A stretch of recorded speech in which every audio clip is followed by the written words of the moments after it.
Chapter 1567. As soon as Han Fei appeared on the island, he scanned the entire Firestone Island with his perception and found that no one was missing. When he saw Lu Yuntian and Wang He together, he just scanned them with his perception and didn't take it seriously at all. The old tortoise said, "You've already exposed yourself. What's the point of keeping this spy? He's a strong master. If you're not careful, he may ruin your plan." Han Fei grinned. "Old Yuan, those who achieve great things don't care about trifles. You even know the identity of a mere spy. You're so useful." In the past few days, everyone had figured out Han Fei's style. During the wartime, when Han Fei gave orders as the commander, they couldn't go against his will. Seeing that everyone was here, Han Fei said, "All semi-venerables, peak-level explorers, and advanced explorers, come forward. I hunted the 2 venerables and recovered my vitality. Today, I'm going to cure you." Now, Han Fei had only led them for a few days. Although they were very convinced by Han Fei, they couldn't say that he was invincible and brave. After all, it was also related to the situation of these people. In the cage, the survival crisis on the human side was relatively severe. People who lived on the edge of life and death for a long time generally wouldn't curry favor with their leaders too much. At this moment, when they heard that Han Fei had indeed hunted the 2 venerables, many of them gasped. Some people were looking forward to Han Fei's treatment and recovery to their peak state as soon as possible. In that way, they could also go to the battlefield. Heavenly awakening. Endless sage realm pillars of light descended. The movement on the Firestone Island attracted the attention of all the semi-kings. Unbeknownst to everyone, a barren grave reappeared on the Forbidden Island, and some jade girls raised their heads. Phew, this time, Han Fei consumed more than 3,300 years of vitality. And this was under the circumstance that the effect of the heavenly awakening divine art was more than twice that of the previous one. Otherwise, the vitality consumed would reach nearly 8,000 years. Han Fei remained calm on the surface and said, "Those who have recovered to their peak state evenly divide into 24 teams. Each venerable will have a team. I need to go into seclusion for a few days. During this period, no one is allowed to leave the island." In fact, Han Fei had been stopping these people not because he wanted to hide any trump cards. The reason was that it was unnecessary. After all, the frontline battlefield was only so big, and there was no big movement at all. Even 800 explorers couldn't do anything, let alone more than 300,000 people. So, since it was useless to go, why not go? As for Han Fei's so-called seclusion, he went into the general's mansion, set up an array, and left Firestone Island in the form of a black fog. After a while, Han Fei stood alone outside the Forbidden Island, raging with astral winds for a while. It was different from other islands. The other islands had been inhabited by humans for many years. They had long been sealed off and transformed into safe places. Only the Taboo Island looked very strange. Inside this cage, when the chaotic energy swept towards the island, it would be devoured by the frequent void cracks that appeared in the air. As a result, although there were howling astral winds on the Forbidden Island, they were actually not very strong. This unique spatial feature gave the animals on the island a certain living space. Before setting foot on this island, Han Fei grabbed the 9-Palace Ruler of Destiny. The scale of the 9-Palace Ruler of Destiny moved quickly and finally fell directly on the even stick.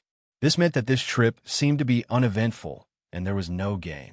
In fact, he might not even encounter the dangers that others spoke of. Han Fei didn't know if it was because he had already been to the Forbidden Island once. Immediately, Han Fei pointed his finger, and a wisp of chaotic energy fell on the 9-Palace Ruler of Destiny. The Ruler of Destiny moved a little. A lucky hexagram. The corners of Han Fei's mouth curled up slightly. This was his confidence. With the 9-Palace Ruler of Destiny, as long as he had the chaotic energy, he would be safe. He still remembered the last time he entered this Forbidden Island. It was very thrilling. Especially when he went to look for the Dragon Origin Chi. He was almost killed. Since it was a lucky hexagram, he was relieved. At this moment, Han Fei pointed his finger again, and another wisp of chaotic energy fell on the nine-palace ruler of destiny. The ruler of the nine palaces fortune ruler moved slightly again, but it was still a little short of the auspicious sign. Hiss! Do I need to use 2 wisps? Han Fei's face immediately turned green. He had already consumed 2 wisps of chaotic energy, which was half a year's worth of hard work. If the intensity of the power of truth wasn't high, the time would be 10 times longer. This meant that if he had changed his luck according to common sense, it would have taken him 5 years to do so. However, he had already used the 9-palace ruler of destiny and 2 wisps of chaotic energy. He couldn't give up now, could he? Another wisp of chaotic energy fell on the 9-palace ruler of destiny. However, the 9-palace ruler of destiny only touched the lucky hexagram and fell back. The old turtle said, "Don't panic. This means that it's difficult for you to form a lucky hexagram on this island. Of course, it's also possible that it's not easy to achieve your own goal. However, you have plenty of chaotic energy. You can use it again." Han Fei rolled his eyes. "What do you mean I have plenty of chaotic energy? I'm panicking if I use 4 wisps at once."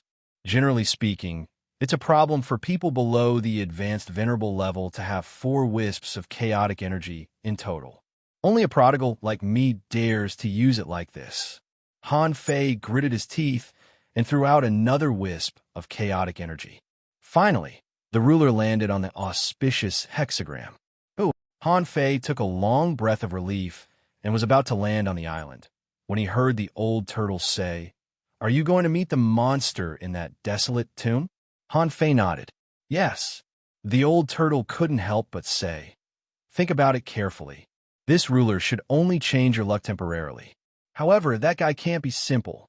How can such a large island disappear into thin air and appear in the outside world? When you came in, there was such a small gap, and it took you a lot of effort to get in. Have you ever considered how to get out of this island?" Han Fei was stunned for a moment. What the old turtle said made a lot of sense. How could such a large forbidden island get out so easily? That would be too disrespectful to the wall of death. Han Fei suddenly exclaimed, "Shoot! Old Yuan, do you think this wall of death has anything to do with that person?" The old turtle denied, "I'm not sure. Who knows? However, I think it should be related to him more or less. Otherwise, it doesn't make sense." The corner of Han Fei's mouth twitched. If it's related to him, it's unreasonable that he doesn't let humans out. He may be the one who set up the seal. Why did he set up this seal? Is it to prevent people from the other immortal palaces from getting in? However, on second thought, Chun Huangyan had been here too. Also, the unknown expert who was looking for Xia Xiaochan had been here too. Those people weren't all kings. Even the Life Queen didn't dare to set foot on this place easily. Why could those people come in? Han Fei felt that there must be something else behind this. Han Fei and the old turtle suddenly said in unison, "It's to seal something." Han Fei licked the corner of his mouth and immediately said, "Yes. Yes, it must be to seal something. Otherwise, the existence of the seal wouldn't be so meaningful. Even if it was to block foreign enemies, there was no need to confine humans and beasts here. That person could create such a huge seal. It should be easy for him to destroy the sea demons." The old turtle asked, "Don't you have the nautical instrument?" Han Fei's lips twitched, and then he sneered. "Old Yuan, you want me to die, don't you? Even the ancient masters had to pay such a high price to seal something here. Do you think I can deal with it?" The old turtle said, "You have a nautical instrument and the ruler of destiny." Hearing the old turtle's words, Han Fei's eyelids twitched. He naturally knew what the old turtle meant. The nautical instrument could find things, and the ruler of destiny could change one's luck. Combining the two, he could find secrets and avoid danger. Hiss. Han Fei took a deep breath. "Old Yuan, what do you think of this island?" The old turtle said, "I think if I have something to suppress, this island must be a good location." Han Fei swallowed and then took a breath. "I just changed my luck. Today is an auspicious day."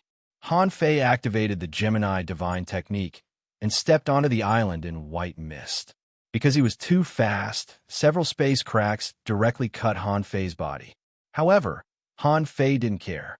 He immediately activated the universal manifestation instrument. When a nautical panorama pointed to the northwest, Han Fei cursed. The northwest was where the barren grave grassland was located. It seemed that the reason why the barren grave existed there was not only because of the war between the ancient human race and the dragon race. Obviously, there were other secrets there. Han Fei muttered to himself, I have an auspicious divination. Nothing will happen to me. With this in mind, Han Fei went in the direction of the grassland again. This time, Han Fei was different from back then. At this moment, he was venerable. As soon as he released his pressure, no creatures dared to approach him. Because there were too many space cracks, Han Fei didn't walk very fast, and it only took him half a day to arrive. When approaching the barren grave, Han Fei coughed twice. With a thought in his mind, a huge king crab with a body length of 500 or 600 meters lay beside Han Fei. This was the corpse of the crab-eater demon. Han Fei dragged the crab's corpse into the grassland and shouted as soon as he came in, Senior, I, Han Fei, have brought you food. Chapter 1568. Han Fei had been to this grassland once, and this time he came with the 9-palace ruler of Providence.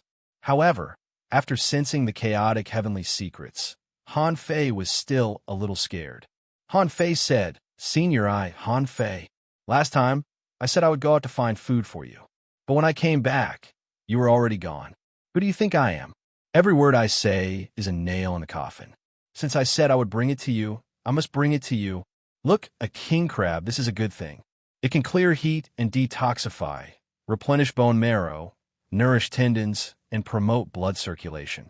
The crab demon would never have thought that he would end up like this. He was dragged by someone to be sent as a gift, and it was even food. Han Fei walked in for only about 100 kilometers. Suddenly, when Han Fei looked back, he found that the border of the grassland had disappeared. His position in space had already changed. When Han Fei looked back again, he found that a barren grave appeared 100 meters away. Han Fei was speechless. Damn, do you have to be so ghostly when you appear? Can't you just show up properly? With a smile on his face, Han Fei dragged the crab to the barren grave. As he walked, he said, Senior, you may not believe it. In order to hunt this crab, I paid a great price. Look, a king crab at the peak of the intermediate venerable realm. Its meat quality is definitely amazing. Clap, clap. Han Fei patted the claws of the king crab and said, Look at these claws. They are full of meat and fat. Huh? Han Fei took a few steps and found that he was not even half a meter away from the barren grave. He immediately realized it was a habit of the barren grave. Thus, he turned his head away. Han Fei turned his head back and forth. *CK. Han Fei subconsciously took a step back, because the barren grave was already 3 meters away from him, and the entrance was wide open. *CK. Don't you think this situation is going to scare someone to death? If 2 butterflies flew out of it, I wouldn't be so surprised. Han Fei closed his eyes and opened them again, and there was only darkness in front of him. This was different from the last time. The last time he fell into the barren tomb, he had to walk for quite a while before he saw that figure eating lotus roots. It was eating the white shell kingdom's prodigy, the green silk spirit. This time, when Han Fei opened his eyes, he saw a person standing 10 meters away from him, beside the human figure with a large crab that was more than 3 meters long. Han Fei looked back. There were no more king crabs around him. It was obvious that the figure had taken it away. When he came here, he deliberately made the king crab so big. In any case, whether they were big or small, they were all the same. The energy it contained was the same as the effect of the meat. After becoming smaller, only the energy stored per unit volume and the quality of the meat became better. Crack! Han Fei saw that the figure was holding a crab leg in each hand, which was eaten with the shell and meat. Han Fei thought to himself, Don't you feel a toothache? Of course, he couldn't bring himself to ask this question. However, although this figure could directly eat the crab, it couldn't eat a lot in one bite like the green silk spirit did before. After eating this crab, he only ate the size of a small fist, which should be enough for this figure to eat for a while. Good. Han Fei pondered for a moment and said with a smile, Senior, I'm here to thank you. Last time, thanks to your guidance, I broke the blood pool, opened the dragon tomb, and swallowed the dragon energy to vent your anger. Crack! Han Fei saw that the figure was gnawing the crab leg while looking at him. He didn't know what it was thinking. Han Fei said, Senior, I'm here to share two good things with you. There are 300 more crabs of the same level as the one in your hand. Half of them are much more delicious than this crab. It's said that the strongest one is only half a king. Are you interested? Crack, crack, crack. The figure continued to gnaw the crab leg, but this time much faster. Han Fei wondered, was it attracted by the number of sea demon venerables? The figure thought for a moment and made a gurgling sound. Not interested. When the figure said this, Han Fei's eyes lit up. As long as this person spoke, it meant that he could talk with him. Seeing that this figure was interested, Han Fei thought, what is this figure's interest? Of course, it's dragon slaying. At first glance, this person must have a grudge against the dragon race. The last time they met, he asked Han Fei to dig the dragon tomb before he left. It could be seen that his hatred was as deep as the sea. Han Fei just said that he was half a king, but the figure didn't respond. Could it be this big shot is really a king? Han Fei made up his mind. He thought, it shouldn't be a big problem to cut off the dragon corpse's claw and forge the universe, right? Well, it's just a claw. When I meet the dragon soul, I'll say that it's gone when I found it. Han Fei took out a bloody dragon claw from Forge the Universe. This time, before Han Fei said anything, the figure threw away the crab leg and appeared in front of Han Fei in an instant. Its two big eyes were already staring at the dragon claw in Han Fei's hand. Giggle gulp. Han Fei swallowed. This was the first time he had seen the real face of this figure. At a closer look, Han Fei found that the man was so skinny that he looked like a bag of bones. His face was full of wrinkles like a mummy. His eyes were completely black, or rather dry. How could this thing be a person? Crack! The next moment, the figure opened his mouth, revealing a mouthful of sawtooth-like steel teeth, and bit the dragon claw in Han Fei's hand. Chomp! Damn it! At the moment when this person bit half of the dragon claw, Han Fei directly let go, for fear that this thing would eat him too. Chomp! Chomp! Unlike the venerable realm crab, this figure chewed the dragon meat like gummy candy and chewed for a long time before swallowing it. Han Fei grinned and watched as blood slid down the man's neck. Originally, this was a very disgusting thing. However, Han Fei soon found something wrong. He found that this mummy, the dry and wrinkled skin on this mummy's face, was bulging. After he swallowed that half of the dragon claw, his skin, which was even more wrinkled than a mummy's, actually recovered quite a bit. He looked like a normal old man, with a skinny body and a face full of wrinkles. But at least, he still looked like a human. The mummy looked at him, blood still dripping from the corner of his mouth, and his eyes were a little rounder, but they were dark and nothing could be seen. Of course, Han Fei wouldn't give the complete dragon corpse to this guy. After all, this dragon corpse was still useful to him. He had to exchange it with the dragon soul. He could also exchange it for a drop of azure dragon essence blood and a dragon transformation technique. Compared with being eaten by this mummy, Han Fei felt that it was better to exchange it for something else. Han Fei quickly took out a lot of sun moon shells and said, Senior, let's talk. I only have this small piece. If you don't believe me, you can see for yourself. However, Han Fei stuffed some dragon bones into one of the sun moon shells. These were all obtained under the blood pool on the Forbidden Island. He still had a lot of them. He could take a few out and say that the space of the sun moon shell was limited and he couldn't take them out. The mummy glanced at Han Fei's sun moon shell. Of course, he couldn't find anything good. There wasn't even an explorer-level sea demon inside. However, the mummy paused and immediately pointed at the sea, swallowing seashells stuffed with dragon bones. BM, the sun moon shell burst, and two pieces of dragon bones more than 80 meters long suddenly appeared in this dark hole. The mummy clasped his hands, and the dragon bones began to shrink at a speed visible to the naked eye. In the end, they became two bones only half a meter long. Han Fei's blood froze when he saw this. He blew up the sun moon shell with a finger. What the F*** is this? If the Sun Moon shell was just a shell, it would naturally be easy to break. However, the Sun Moon shell was not a shell. It was a space, but it appeared in the world in the form of a shell. It's true that you can break the void, but you can't crush the space. This was why the sea-swallowing seashell and the Sun Moon shell were still there in the battle of the strong masters.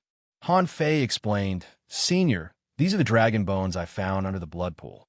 He had thought that it had been too long since the dragon bone had appeared, and that it was no longer useful. Otherwise, I would have given them to you as soon as possible. Unfortunately, Junior's storage space is limited, and I can only store 2. I won't be able to store any more. The mummy gurgled a few times, sniffed, and, in the dragon bones, a red light and the energy of the Great Way were sucked into his body. Immediately afterward, the 2 dragon bones turned into powder and disappeared without a trace. Han Fei's eyes lit up. Isn't this the chaotic chi? No, I wonder what that red light is. However, the energy of the Great Way is clearly the chaotic chi, and this mummy just sniffed and sucked back 2 wisps of the chaotic chi. Han Fei was speechless. How annoying. Damn it. I've been running around with a huge amount of chaotic aura all this time. Han Fei really wanted to complain to the old turtle. Even if I don't know, don't you know? Or has the old turtle been hiding it from me? At that time, Han Fei felt terrible. It seems that after robbing high-end things in the future, I have to study them carefully. Han Fei thought to himself, fortunately, I have forged the universe. Otherwise, he would be finished. His dragon bones would definitely be eaten up by this mummy. Giggle. No. Wrong. Chapter 1569. Han Fei subconsciously licked his lips. Damn it, it's much easier than extracting chaotic energy from spiritual energy. All it took was a single breath of time for the other party to absorb the energy contained in the dragon bone. Han Fei asked, "Senior, do you still need these dragon bones?"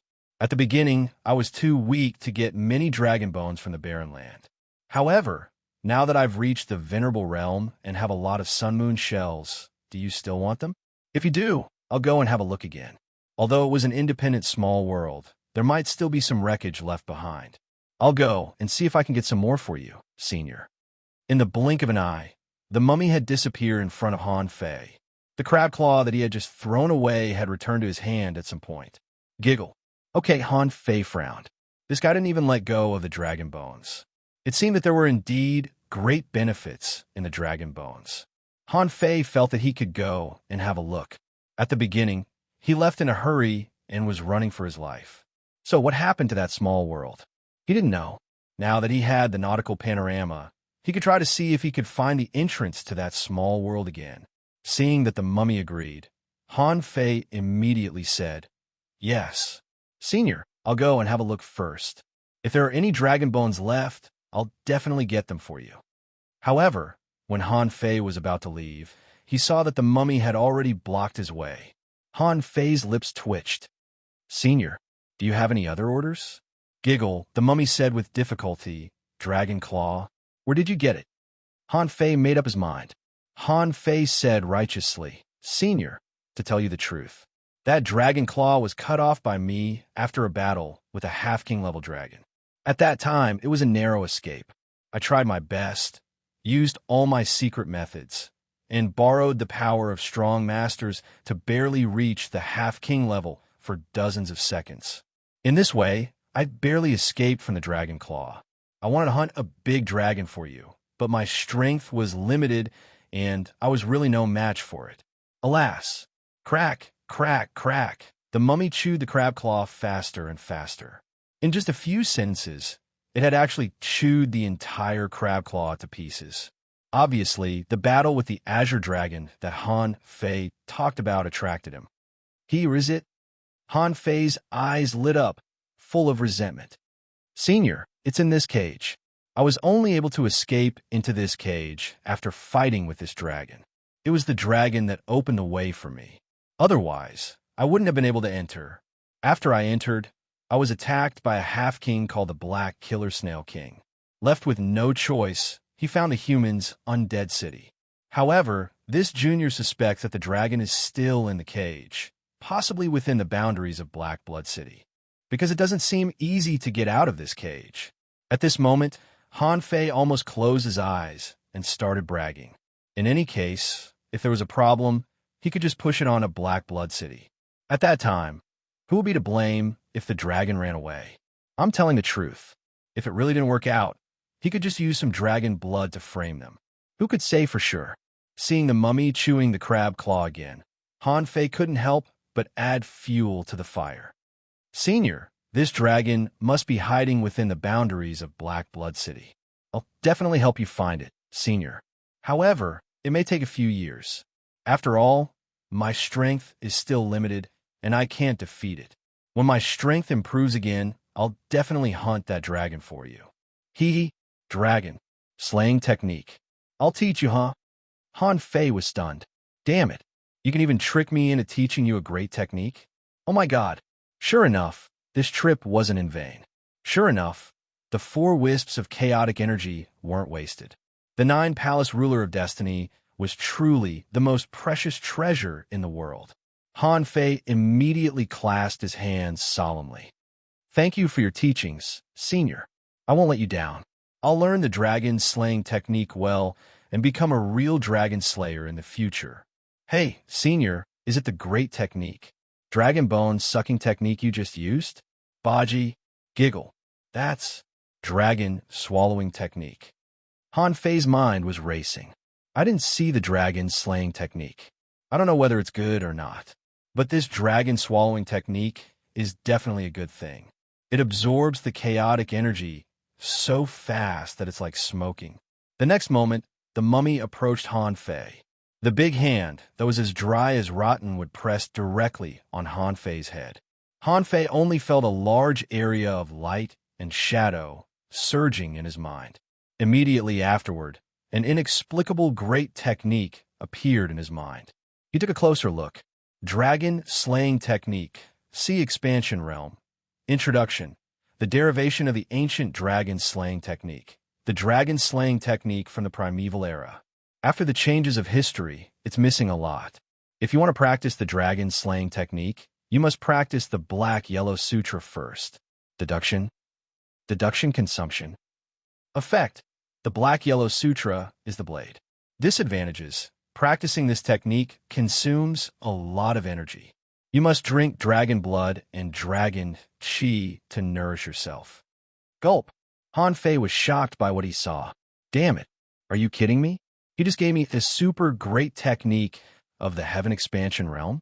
Han Fei thought to himself, I haven't even figured out the Venerable Realm yet. You've already reached the Sea Expansion Realm with me? What the hell am I going to do? Han Fei knew that this mummy must be delirious. Otherwise, he wouldn't have given me a great technique of the Sea Expansion Realm. I can't do anything about it. Besides, this is not the dragon slaying technique, but the dragon slaying technique. Also, if you want to practice the dragon slaying technique, you must practice the Black-Yellow Sutra first. What's the Black-Yellow Sutra? If you want to give me something, just give me everything, okay? You've made me happy for nothing. I can't use it. Isn't it the same as having nothing? Han Fei was about to speak, but in the blink of an eye, he returned to the grassland. There were no more desolate tombs around him.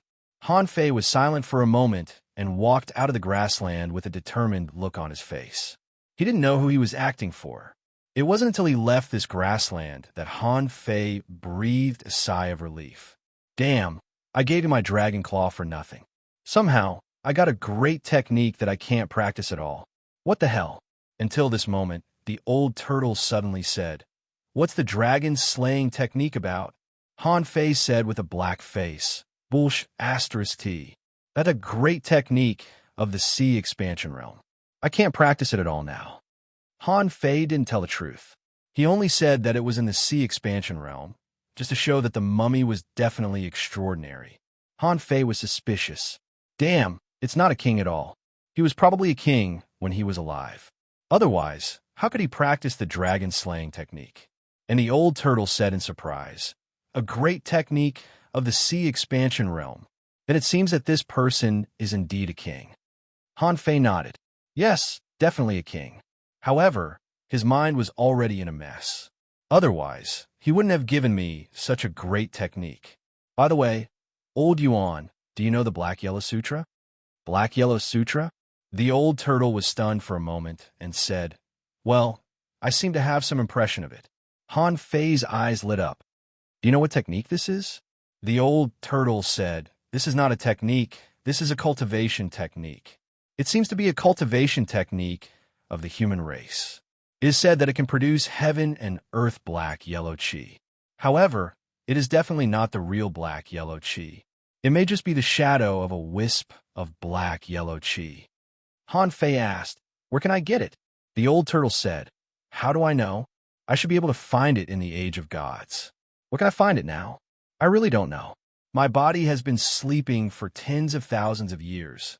Why do you suddenly ask this question?"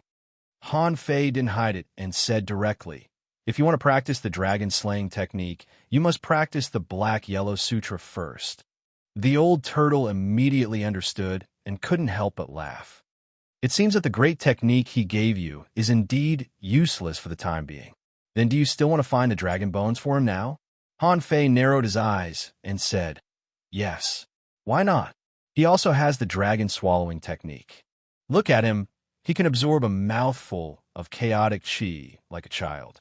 In one breath, he sucked out 2 strands. Did you see that?" "Oh no, Old Yuan. Did you already know that there was chaotic chi in the dragon bones?"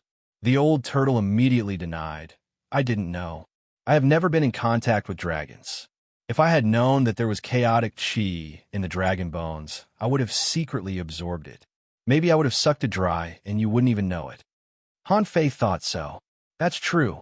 According to the old Yuan's personality, there was an 80% chance that he would secretly absorb the chaos energy behind his back. The old turtle said, "I think if he is a sea expansion realm expert, you may not be able to practice the dragon-swallowing technique. Don't screw it up." Han Fei snorted. "If I can't practice it now, I can practice it after I become a sea expansion realm expert. What a great opportunity. Why don't you take it when you can?" While the two talked, Han Fei flew to the blood pool. On the way to the blood pool, Han Fei looked in the direction of the Death Valley from time to time. Because in Forge the Universe, the Deathbone Sun was trembling slightly. It should be resonating with the Jade Girl on the other side of the Death Valley. Han Fei thought to himself, "Since I'm here, I'll go and take a look after the blood pool later. I have to keep a secret. If I can't deal with the mummy, I can consider the Jade Girl." Could he ask her to come out and help him in battle? Chapter 1570. When Han Fei arrived at the mountain of the dragon origin Chi, he found that this place had become a paradise for beasts. Yes, this was probably the only place where beasts existed except the 10,000 Beast Island. A few years ago, when this place collapsed, the dragon origin Chi escaped from here. Countless beasts perished in that collapse. However, there are also countless creatures who absorb the dragon origin Chi. Therefore, when Han Fei came here today, he found that there were peak-level law enforcers and even explorers everywhere. There were as many as 50,000 of them.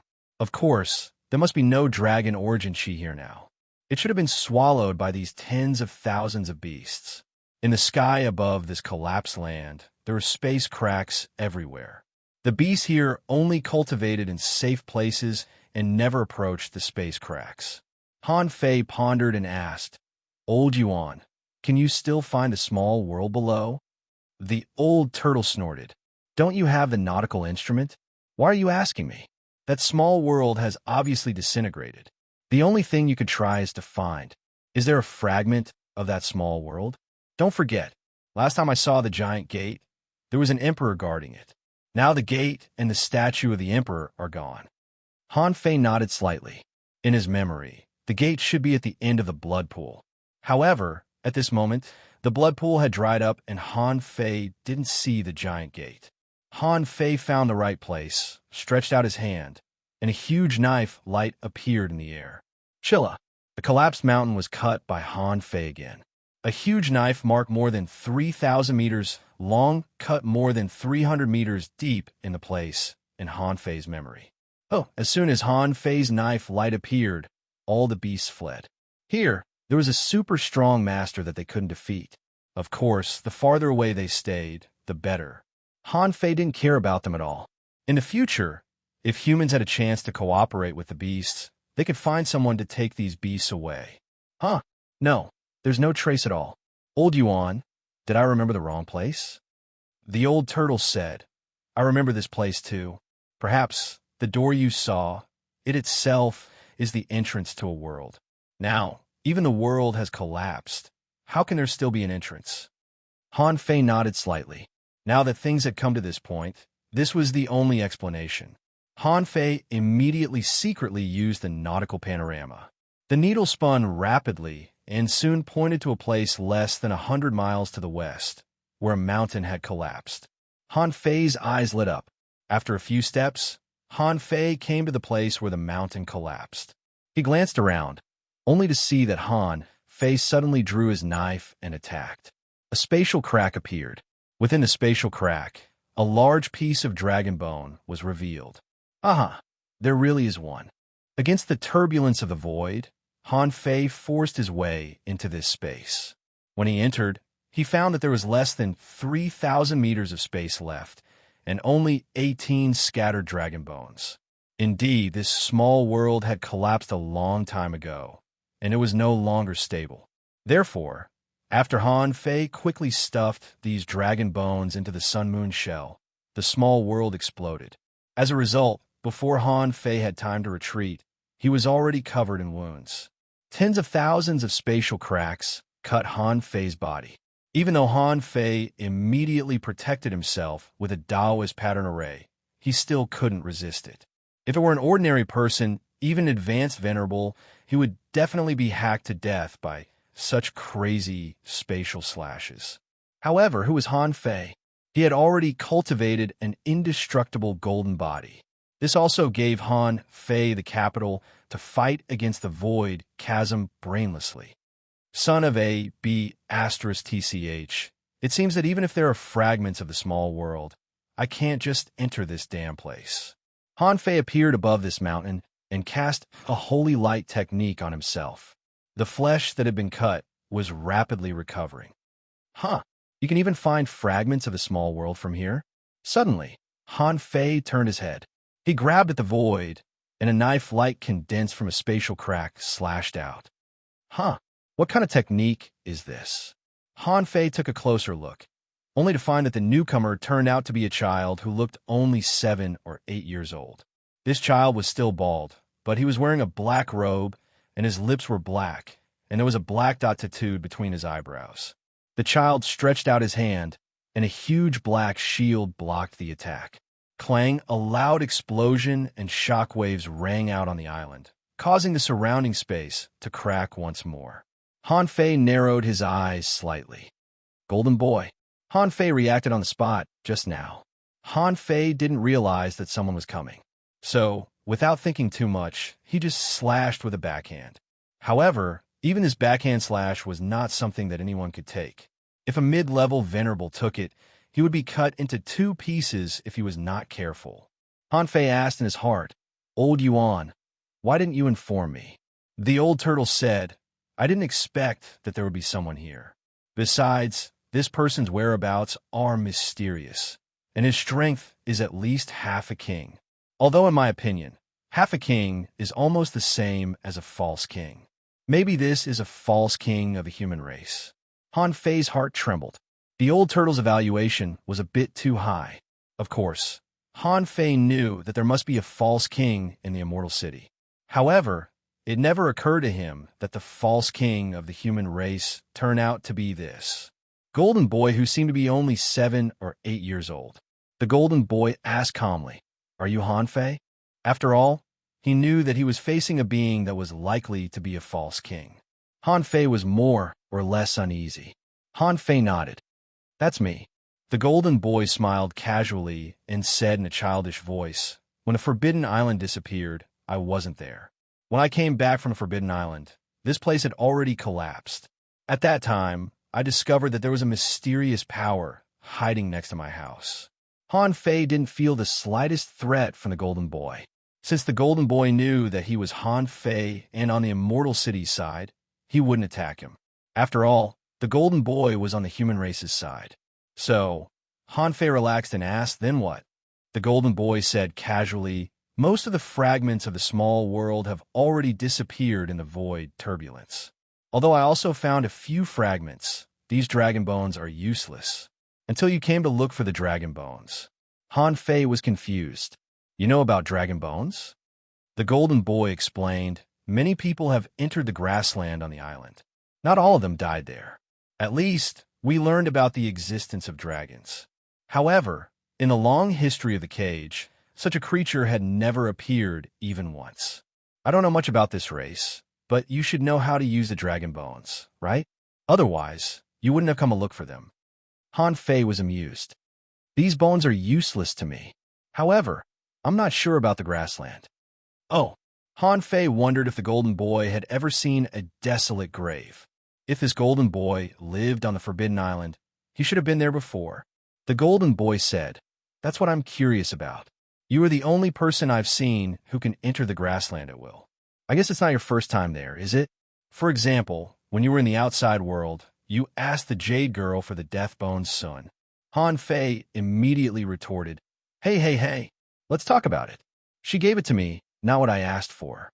The golden boy slightly shrugged and didn't argue with Han Fei. He just said casually, the Deathbone's son is not a very good thing, and its use is limited. However, since I've given it to you, I won't ask for it again. I'm just curious about what's in the grassland. Han Fei asked in confusion. You've never been there? Jin Tong said with a smile. Not everyone can enter that prairie. Not everyone who enters can come out alive, especially venerable ones. The golden boy grabbed a few sun moon shells and said, there are 63 dragon bones here. For me, or for human cultivators, they're useless. In exchange, you tell me the secrets of the grassland, and these dragon bones are yours. Han Fei's heart did a flip. According to what he saw, the 60 dragon bones equaled more than 60 strands of chaotic energy. Apart from the chaotic energy, there might be a mysterious power unique to the dragon bones. It was a good deal. At least, Han Fei was almost certain that even if he told the golden boy what was on the grassland, the golden boy wouldn't be able to defeat that figure.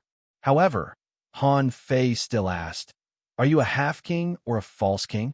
The golden boy was briefly stunned and then smiled casually. Why do you ask? Han Fei said, whether you are a half-king or a false king, you are not as strong as the one on the grassland. The one on the grassland is at least a king. Huh? The golden boy's pupils constricted. That's impossible. There is no king in the cage. How can there be a king-level expert? Han Fei said with a smile.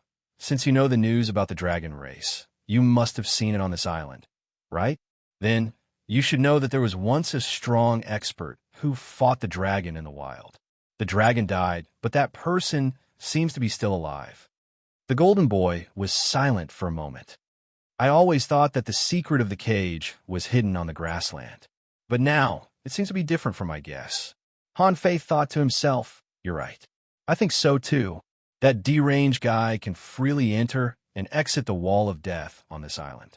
It would be strange if he didn't have the wall of death, which is the secret of the cage on him. Han Fei said, is the dragon bone in your hand mine now? The golden boy didn't respond but asked back, so that person is a human being? Han Fei nodded. Yes. The golden boy asked, since he needs the dragon bone, why can't I give it to him in exchange for information? Han Fei was amused and opened his hands. Feel free. The golden boy looked at Han Fei for a while and eventually said, fine. If anything happens to me, the immortal city will be doomed. You claim to be a human king. I'll leave this secret to you. The golden boy threw the sun moon shell to Han Fei casually. Han Fei caught it and asked in confusion, are you not afraid that I'm a liar? The golden boy slightly shook his head. Because you're walking on the path of a king. Chapter 1571. After chatting with Jin Tong, Han Fei roughly confirmed Jin Tong's strength. He must be a fake king on the human side. The sentence, if he dies, the immortal city will be doomed, was enough to show his identity. Jin Tong had also confirmed that Han Fei was walking on the path of a king. How'd he know that? However, he was right. Han Fei had been walking on the path of a king ever since he became an explorer especially after he returned to the yin-yang sky. In addition, there was another reason. Human beings had been struggling to survive in the cage for too long. Now, someone needed to break all this. Han Fei's appearance indeed gave Jin Tong hope. The strong had their own resolution. For example, Jin Tong gave the dragon bones to Han Fei even though he knew they were good stuff. Han Fei nodded and asked, "Who is stronger, you or the Black Killer Snail King?" Jin Tong said calmly, "If it's a life-and-death battle, I'll die and he'll be heavily wounded." After hearing this, Han Fei nodded slightly. This answer was enough. Hearing Han Fei's question, Jin Tong couldn't help but ask, "There are so many people to play with you. Is it enough to kill 10? Han Fei said with a smile, "We'll see how many I can kill after the battle. If it's not enough, I'll make up for it." Jin Tong nodded slightly. Okay. After that, Jin Tong turned into a cloud of black mist and dissipated. Han Fei didn't expect that he would meet Jin Tong in this way on the Forbidden Island. After this meeting, Han Fei immediately went to the grassland. Half a day had passed, and the 3 chances of the nautical multitude globe had been used up. However, Han Fei couldn't wait. After all, the 9-palace ruler of Providence measured his luck every day. This meant that every day, the number of one's luck would more or less be a little different. It wasn't easy for him to make friends with the mummy. No matter what, he had to get his hands on the dragon-devouring skill, right? He couldn't waste today's luck. Could he uncover the secret of the cage for now? However, if he could get the dragon-swallowing technique, the speed at which he obtained the chaotic aura would definitely be greatly increased. 2 hours passed. Han Fei stepped into the grassland again. As soon as he entered the grassland, Han Fei shouted crazily, "Senior! Senior, I'm back. Senior, I got the dragon bones." As soon as Han Fei turned his head, he found that the desolate grave had appeared. Now, when Han Fei saw the desolate tomb again, he didn't feel scared at all. As long as he lured them with information about the dragons or a large amount of food, Han Fei felt that this desolate tomb would welcome anyone.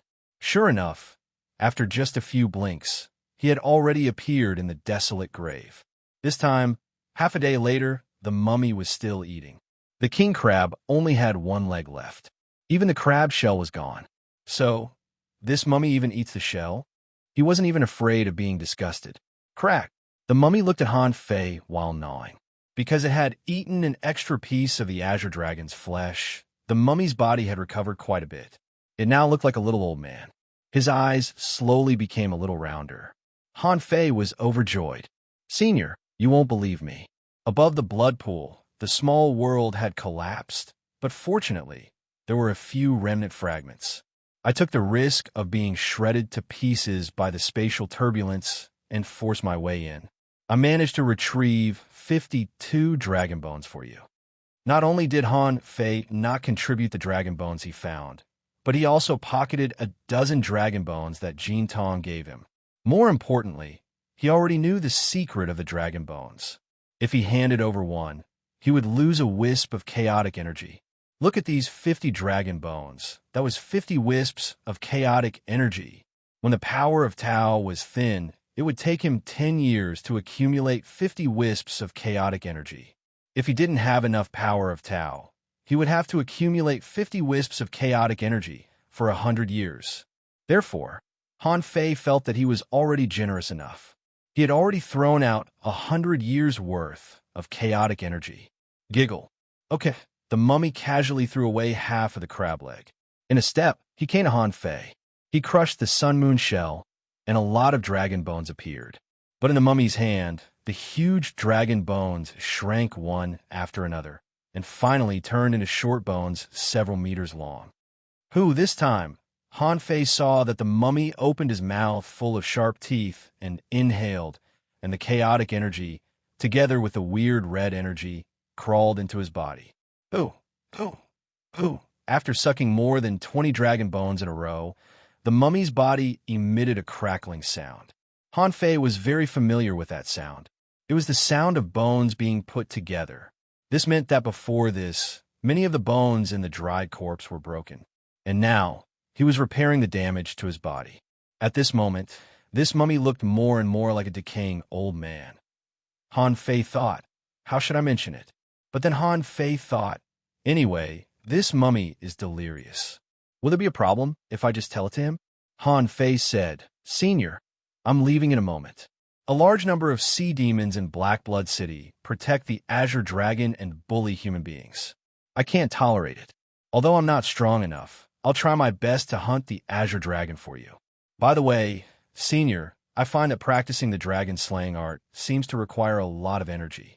Junior can see that Senior's dragon-devouring art is indeed extraordinary.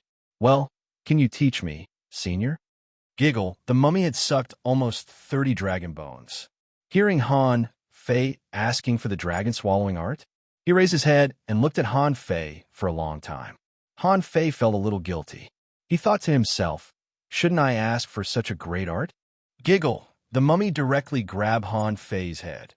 In fact, if it weren't for the fact that Han Fei only had half of his body and the other half was hiding in Forge the Universe, he wouldn't have let the mummy grab him. In the next moment, Han Fei felt that a great art was transmitted into his head again. Dragon Swallowing Art, Unrated, Introduction. The dragon swallowing art is a great swallowing art that can directly absorb the origin energy of dragons. This is a primeval art that is only effective for dragons or creatures with dragon bloodlines. It can swallow dragon energy, cut off dragon luck, consolidate origin, and refine the body with dragon power. Deduced art, not deductible effect. It can swallow dragon power, dragon energy, and dragon luck. Dragon energy can refine the body. Dragon energy can strengthen the body, and dragon luck can change one's luck. Disadvantage. Once discovered by the dragons, they won't stop until they die. Han Fei's eyes lit up when he saw the word unrated. Just now, Han Fei was afraid that a Pioneer Sea Realm expert would suddenly appear. That thing would be useless to him. After all, he couldn't practice it yet. The unrated art meant that he could practice it at any level. Also, this art seemed to be extremely valuable. At least, it was very effective for his current situation. Han Fei was secretly overjoyed. He finally got the dragon swallowing art. It seemed that he hadn't contributed so many dragon bones for nothing. On this island, Han Fei actually had two more things to figure out. Firstly, was there anything sealed or suppressed under this grassland? Was there only this old guy in this barren tomb? If so, why did the nautical panorama point here, just to let him meet this old man? That was unlikely. However, Han Fei didn't dare to ask about this. What if the thing that the Wall of Death wanted to seal was the mummy in this grassland? What should he do? Although it didn't make sense. If this mummy was going to be sealed, it would be enough to seal him. Why did it have to seal such a large sea area? But what if the person who set up the seal thought it was necessary to seal this old guy with this sea area? Wouldn't it remind this old guy if he asked now? It was obvious that he had indeed been sealed off here by someone. Giggle. At this moment, Han Fei had just received a great art. Before he had time to think, he saw that there were only 5 dragon bones left in the old guy's hand. The breath of this mummy began to grow heavier. His body was much taller than before. The image of the skinny old man changed slightly at this moment, turning into a tall, skinny old man. Han Fei also saw that the old man's eyeballs, although still a little shriveled, could already move. Han Fei thought to himself, did I feed them too much? He was almost sure that if he chopped off another dragon claw and gave it to this mummy, he might be able to restore his former appearance. Maybe he could even regain some of his consciousness. Roar! When the mummy swallowed the last dragon bone, suddenly, Han Fei found that he was already standing at the entrance of the tomb. However, he was not outside the tomb, but inside the tomb. He saw that the mummy's hands were clasped at the entrance of the tomb. There was an invisible force there, blocking the way of Han Fei's mummy. Roar, crack, crack, crack. Han Fei saw cracks appearing inexplicably in the void at the entrance of the tomb, and they were slowly spreading. As these cracks became denser and larger, Han Fei also saw that the mummy's skin dried up again. Han Fei thought to himself, I seem to have made a F***king mistake. Gotcha. As if an invisible mirror suddenly shattered. The next moment, the mummy disappeared. Han Fei hurriedly rushed out of the barren tomb. Tens of meters away, the mummy, which had just straightened its body, actually slumped down again. In his heart, the old turtle reminded him he's confused. Fortunately, he consumed too much energy to break the barrier of the tomb. But from today on, the tomb can no longer trap him. As soon as the old turtle spoke, the mummy suddenly turned around and looked at Han Fei. Han Fei felt that his blood was freezing. Old turtle, can't you wait? Why are you nagging in someone else's territory? The mummy seemed to remember Han Fei. Confused for a moment, it asked, "Who am I?" Han Fei was shocked. Did the old guy speak fluently? Han Fei hurriedly said, "Senior, you are a dragon slayer." The mummy's body trembled. "Yes, dragon slayer, dragon slayer. Where are the dragons?" Han Fei swallowed and immediately said, "The dragons are protected by Black Blood City. Black Blood City is trying to destroy the human race." The mummy roared, "How dare you?" Then, Han Fei saw this person crazily rush to the edge of the grassland. Boom! In an instant, on this grassland, in the arrays that Han Fei thought were useless, purple chains suddenly emerged. The chains immediately latched onto the mummy. Immediately afterward, countless purple lightning bolts bombarded it. In a moment, endless purple lightning roared out and swept across this world indiscriminately. Although these lightning bolts were all aimed at the mummy. But occasionally, an electric arc hit Han Fei. Just one electric arc made half of Han Fei's body numb. The mummy, as if it couldn't be killed, was still struggling and roaring, "You're not dead. I know you're not dead. You want to seal me here? You're dreaming."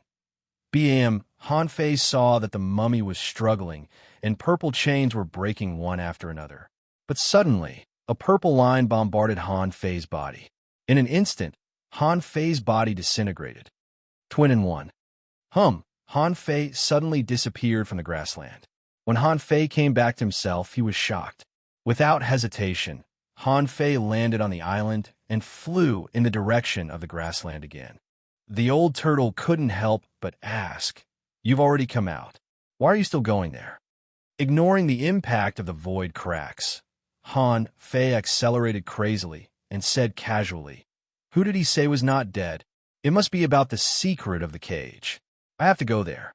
This is not crazy. Let's see what else he can say." Chapter 1572. When he came back, Han Fei was also thinking, what level of power was that just now? I was just touched by a bolt of lightning, and the white mist body was blown up. Han Fei couldn't determine the level of the lightning. However, the power of that purple lightning definitely exceeded the combat power of the so-called half-king level. After all, Han Fei had once borrowed the combat power of a half-king level, but it was far less powerful and terrifying than that purple lightning. Han Fei thought to himself, "Damn it, isn't this a very bad divination?" But he was more cautious. Even if it was a very auspicious divination, he still came in as a white mist to see what was going on. Therefore, even if the white mist body was smashed, it wouldn't be able to kill him. The distance of 10,000 kilometers was not a distance at all for Han Fei. However, when Han Fei came to the periphery of the grassland again, he had been torn all over by the void cracks. The ultra-quality battlesuit on his body had been completely shattered at this time. On the grassland, it looked very calm from a distance, as if nothing had happened. Han Fei couldn't help but wonder, is it over so soon? Just now, there was a shocking purple lightning bombardment, but now there was nothing left? Or is it already over? Of course, when he really set foot on the grassland, Han Fei didn't dare to be careless. After all, he lost 200 years of vitality when he was blown up just now. So, Han Fei activated the white mist body again. In order to prevent accidents, Han Fei also set up coiled turtle arrays one after another, and finally condensed into a super large coiled turtle array. In addition to the great coiled turtle array, Han Fei also set up an 8-line life-locking array to lock his life gate. After doing all this, Han Fei stepped into the grassland again. However, as soon as he stepped on the grassland, Han Fei saw purple lightning surging all over the sky. Wow, so I can only see it when I come in? At this time, the mummified old guy was holding a blade and hitting the purple lightning horizontally. Who knew where his blade came from? With just a casual grab, a khaki-colored blade light burst out from his hand. That saber light easily cut through the purple lightning. At this time, the place where Han Fei entered was still on the edge. So at this moment, no purple lightning could hit him. The mummified old man roared crazily. "Do you think you could trap me? I will eventually return and slaughter you under my blade." Han Fei was very sure that this old guy must be crazy. However, there seemed to be a great secret hidden in his crazy words. In the sky above the prairie, purple lightning surged violently. The old fellow had been struck by several lightning bolts, but it seemed as if nothing had happened. Han Fei frowned. Is this old guy so strong? Even his white mist body couldn't withstand the purple lightning, but this old guy seemed to be able to deal with it with ease. Just what level was the power of this purple lightning? At the very least, he had to have the strength of a half-king. However, even such a purple thunderbolt could be shattered in the mummy's hands with a single slash. Sometimes, when a blade swept towards him, Han Fei had to dodge quickly. If he didn't dodge, he would definitely be struck to death.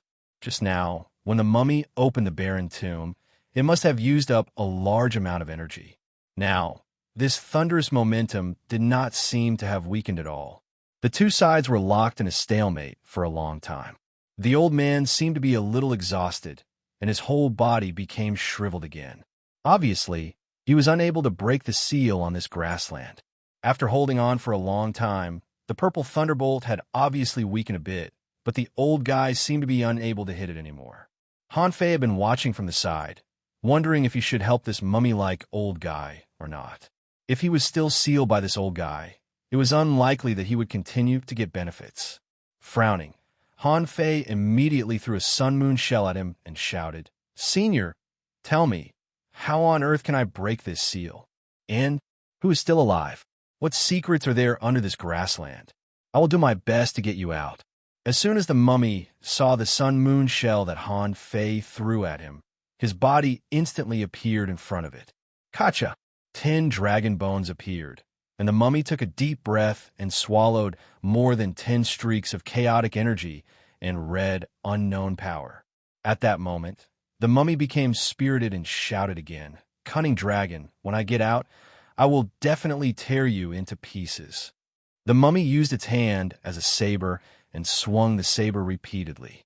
As it destroyed the purple lightning, it shouted, "Evil dragon, you slaughtered millions of my people. Just wait for the day I get out, and I'll do my best to slaughter your dragon race." Hiss. Dragon race? The dragon race slaughtered billions of humans? That's why this person hates the dragon clan so much, and that's why he's always thinking about slaying dragons? In less than 10 minutes, Han Fei felt that the mummy couldn't hold on any longer, so he shouted again, "Senior, I can help you slay the dragon, but you have to tell me something. What secrets are there under this grassland? What secrets are there in this cage?" As if knowing that he couldn't fight anymore, the mummy turned his head to look at Han Fei and glanced at him. It was this look that made Han Fei suddenly feel that the whole world was still. Han Fei only felt that the picture in front of him changed, and he appeared in a strange world that he had never seen before.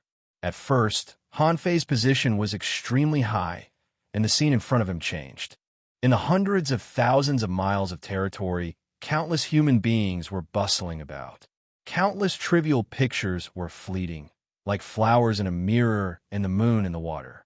However, Han Fei saw 100,000 strong men who were practicing martial arts in a huge square.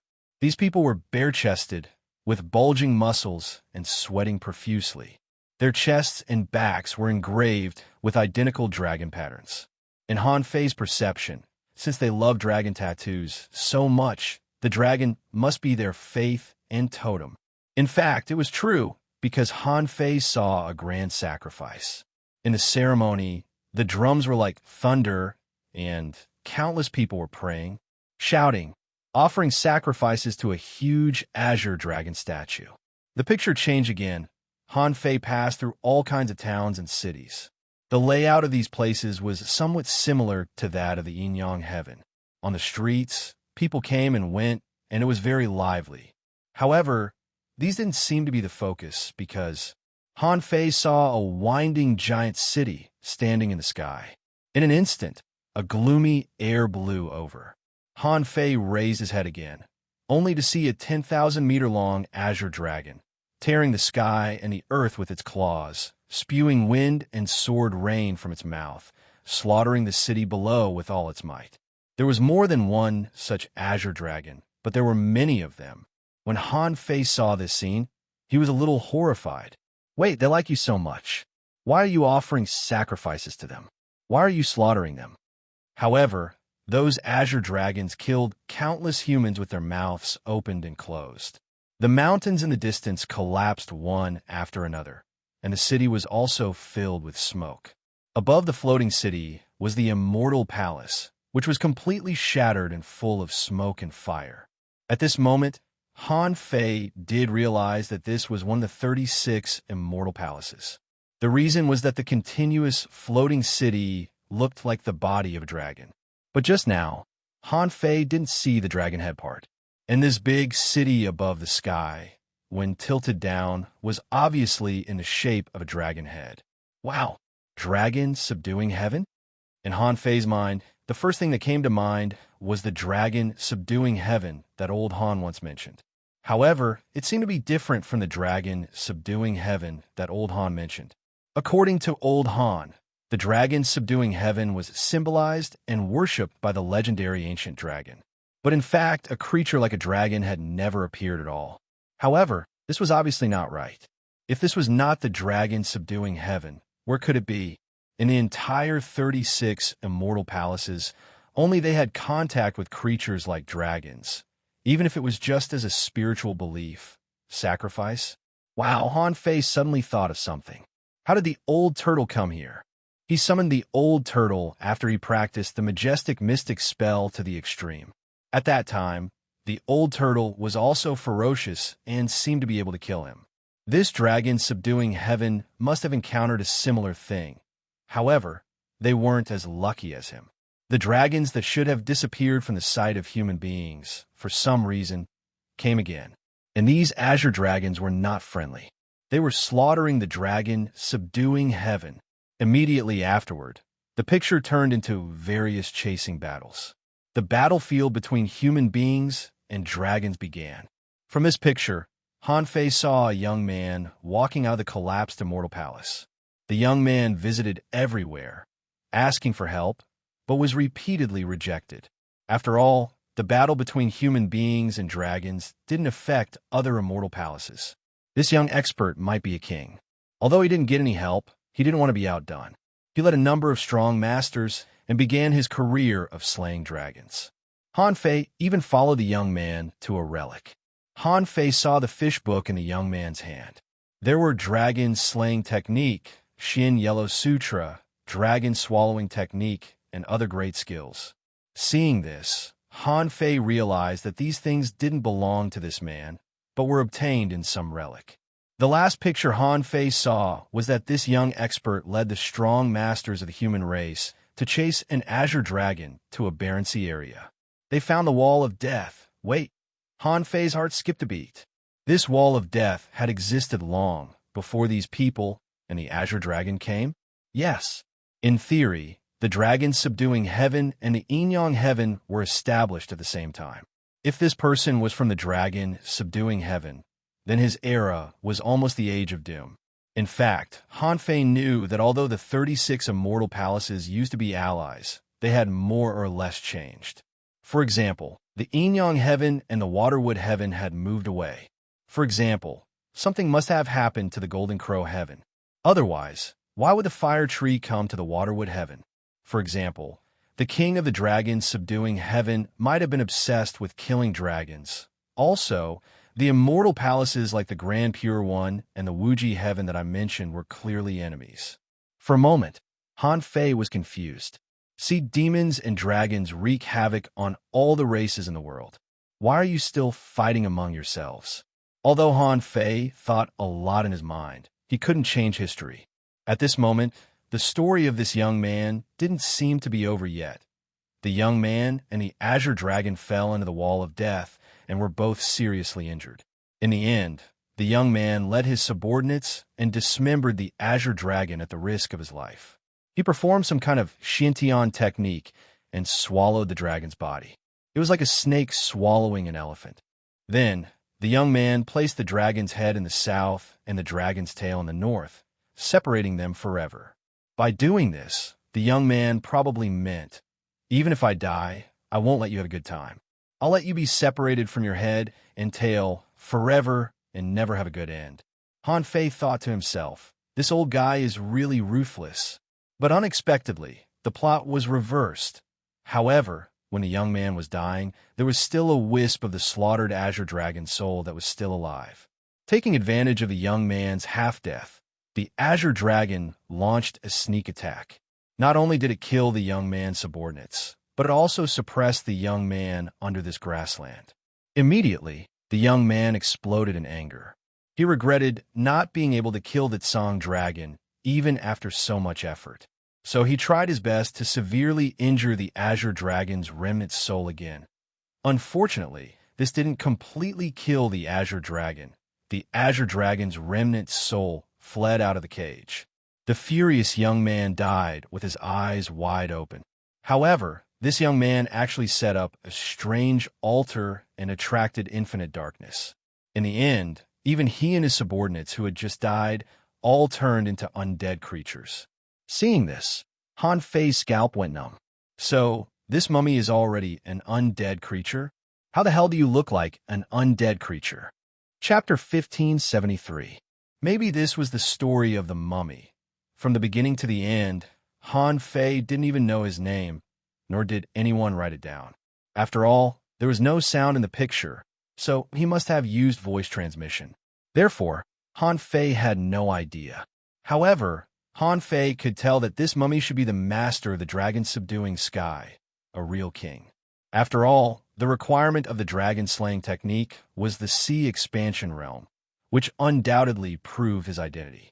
When Han Fei came back to his senses, he found that the lightning arcs around him had weakened.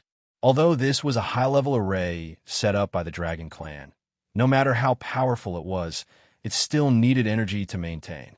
This cage could only constantly absorb energy from the outside and deprive the mummy of the opportunity to obtain energy. In this way, it could restrain the mummy. And the mummy also had extraordinary means. He had refined the desolate tomb into his own, making it feel like home. Although this home was imprisoned, and even leaving the house had to overcome the restrictions of the outside world. However, Han Fei's appearance broke this rule. After all, Han Fei was just feeding the mummy the chaotic energy. And it was a lot of chaotic energy. At least, in Han Fei's eyes, it was a lot of chaotic energy. Besides, Han Fei just fed it a piece of real dragon meat. Han Fei's help seemed to have given the mummy the power to break the rules. Therefore, he just broke free from the shackles of the desolate tomb and walked to the grassland at this moment. The lightning arcs had weakened, but the mummy had no more power. The desolate tomb appeared, and the mummy seemed to be unable to hold on any longer. His voice once again became hoarse and intermittent. One day, will return. Han Fei naturally didn't intend to destroy the array on the grassland. After all, no matter how weak the power of lightning was, it was still the power of the sea expansion realm. If he went up, he would just be killed. Besides, Han Fei wasn't sure what this old guy would do after he let him go. Maybe he would fight his way into Blackblood City. Of course, he cared more about slaying the dragon. He would definitely look for the azure dragon all over the world. If he managed to break free from the cage or destroy the wall of death, Han Fei would not be able to accept that. Therefore, Han Fei only shouted to the dry corpse that was about to enter the grave, "Senior, I will certainly try my best to find the whereabouts of the azure dragon and slay it as soon as possible." Hearing Han Fei's words, the mummy pushed Han Fei out of the grassland. As for himself, he once again fell into the crack of the desolate tomb. After leaving the grassland, the old turtle couldn't help but say, "You actually succeeded in deceiving him. Just now, you seem to have fallen into a strange state. What happened?" Han Fei shook his head. "It's just some stories about this person. which happened after the Age of Doom. Even if I told you, you wouldn't know. I have something important to ask you. Let's return to Firestone Island first. Han Fei didn't want to stay here for long, although the information he learned today was shocking enough. However, that was only a grudge between the mummies and the dragons. Moreover, this happened after the 36 profound heavens, after the Age of Chaos. At least, Han Fei knew that the Wall of Death didn't exist because of the mummy or the Azure Dragon. He couldn't find the purpose of the Wall of Death from here. But even so, the nautical panorama was clearly pointing here. Han Fei didn't believe that the nautical panorama was wrong. Otherwise, there was a reason why the young man and the Azure Dragon chose this grassland. After slaying the dragon, the young man chose to die here, intending to end his life. Unfortunately, things happened again and again, and he didn't want to die. However, Han Fei didn't know what method he used to attract the arrival of the death energy, so that he could practice the art of immortality and become an undead creature. In Han Fei's mind, the death energy should only be produced in endless wars, right? But where did the death energy come from on this grassland? It would be more reasonable if you set it in the Death Valley. Another point was that since this mummy had turned into an undead creature, then his former subordinates should have also become undead creatures, right? Firestone Island. As soon as Han Fei returned to the general's mansion in the form of black fog, he didn't immediately practice the dragon swallowing technique, but asked, "Old Yuan, tell me honestly, if a person practices the art of immortality, how long can he live after becoming an undead creature?" At present, Han Fei's understanding of lifespan was only limited to human beings. Generally speaking, the venerable realm would go downhill from 5,000 years old. Since it began to go downhill, it couldn't be said that his strength fell rapidly. It could only be said that every time he fought, his death would be accelerated.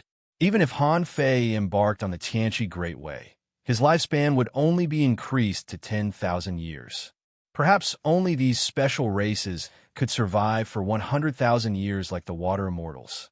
The old turtle couldn't help asking, "Why do you suddenly ask this?" Han Fei said, "That mummy came to this island after coming to the Wall of Death. It was he who summoned a large amount of death energy and turned into an undead creature. Not only him, but all of his subordinates had also become undead creatures." What do you think? Han Fei's explanation was very clear. Jin Tong had given him so many dragon bones. Could it be that they were really useless to him?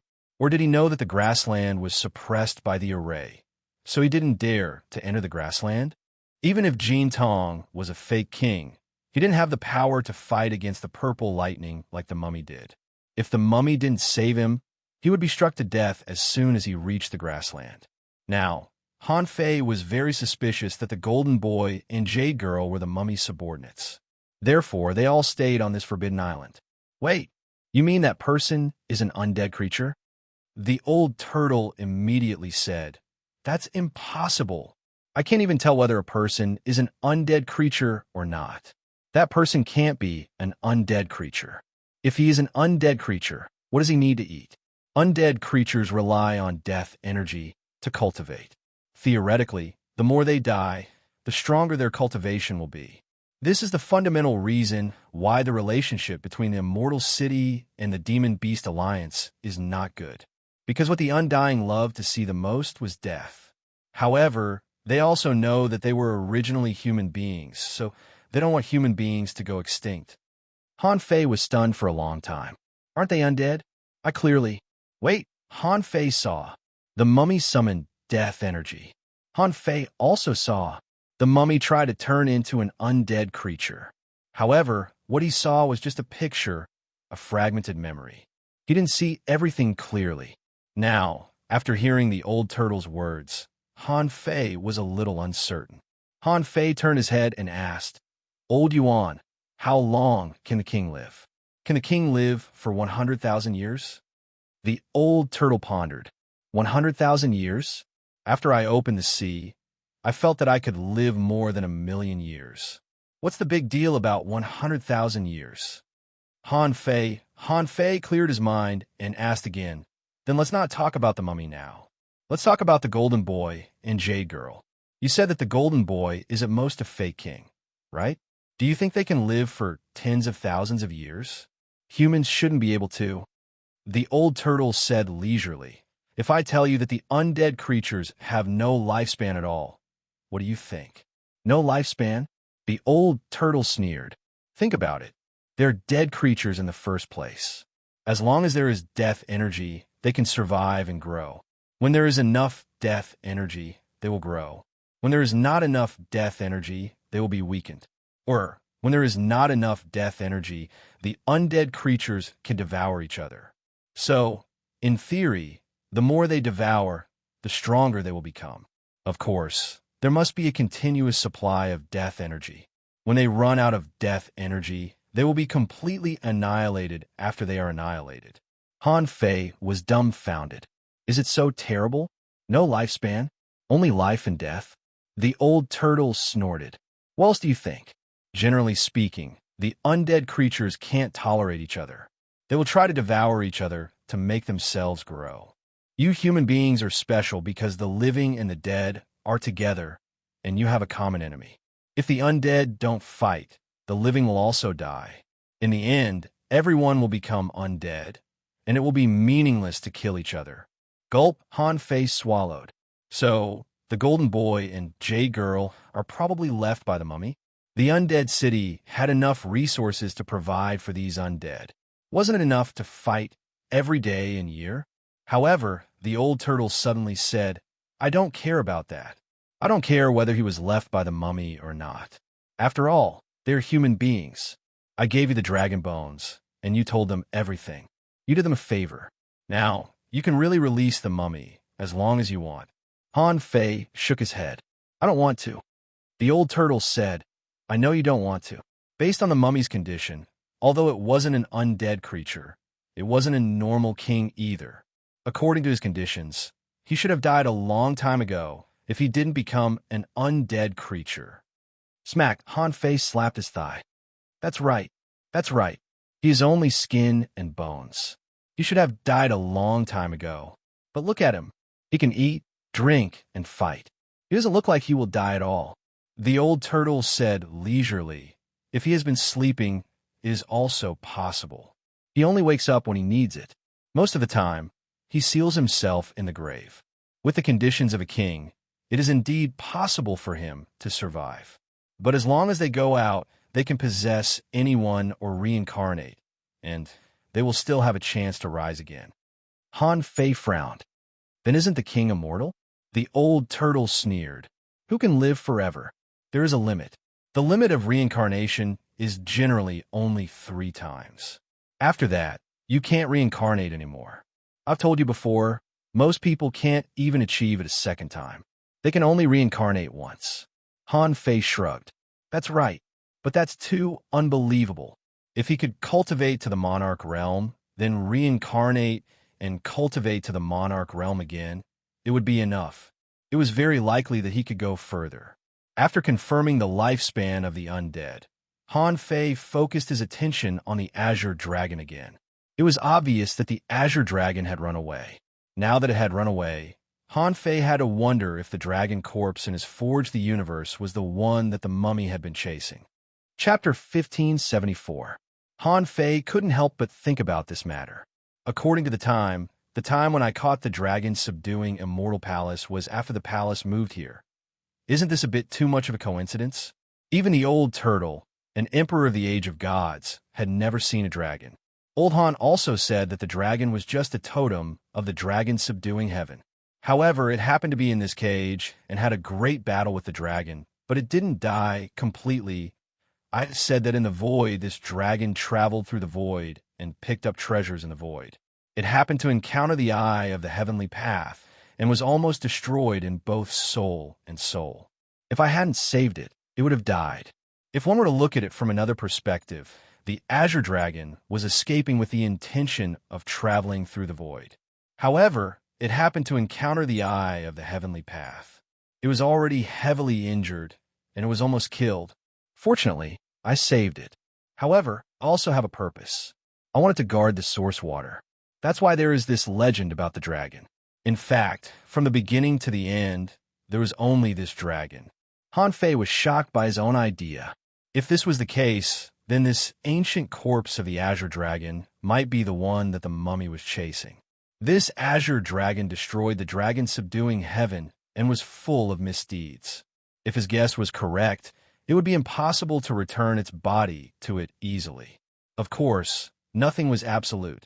However, the dragon subduing heaven used to worship the dragon race and its totem. Why did everyone turn against each other when the true dragon appeared? Han Fei didn't know the reason. Han Fei pondered for a moment. There were some things that he might have to ask the Golden Boy and Jade Girl. In Forge the Universe, Han Fei regained his vitality and didn't learn the dragon swallowing technique. Han Fei was still waiting for the response from the front line. Now, Han Fei wasn't worried at all that the Black Blood City would come to retaliate, nor did he believe that the Black Killer Snail King would come directly. The Black Killer Snail King was a cautious person. The Sea Demon Sacred Land couldn't have been built overnight. It must have been set up for 100 years. If Han Fei hadn't seen through it in advance, the Black Killer Snail King wouldn't have attacked the Scattered Stars Island immediately. Even if they had to fight, they would have tried to make a comeback and help each other from the inside and outside. Therefore, the Black Killer Snail King was a smart conk. Now that Han Fei appeared in the Immortal City, he had to think, since Han Fei is here, will others come? Since Han Fei was already here, why did he kill someone to sign up so confidently? What was Han Fei's purpose? It was obvious that they were trying to lure him over. Because of these potential factors, Han Fei concluded that the Black Killer Snail King wouldn't come. At least, he wouldn't come now.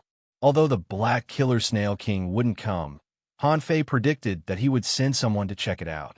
Everyone had the same mentality. They couldn't mobilize a group of people to strengthen the defense line just because they claimed to be Han Fei. The next day, Han Fei was repairing the foundation of some beginner explorers when Yi Qian appeared next to him with a swish. Yi Qian said, "Someone from Black Blood City has come see you." "Oh." Han Fei smiled. "Everyone is free to do whatever you want. It's still the same. Don't leave the island without my order." After a while, on the fourth island, Han Fei heard someone shouting, "Where is Han Fei of the human race? Come out and meet me." When Han Fei saw the man, he sneered. It was Chao Xian, a man whom Han Fei had met once. As a newcomer to the Immortal City, all of Han Fei's actions were being watched by those strong masters. Everyone wanted to see what kind of waves he could set off. Han Fei appeared in the sea and faced Chao Xian calmly. "Stray dog, you didn't hesitate to damage your own cultivation to escape from me. Who gave you the courage to come face to face with me today?" Chao Xian was about to continue shouting when he suddenly saw Han Fei's face. His expression changed slightly. "It's really this guy. Yesterday, 2 venerables died in the Immortal City, and the Black Killer Snail King was furious. In recent years, nothing had been going well.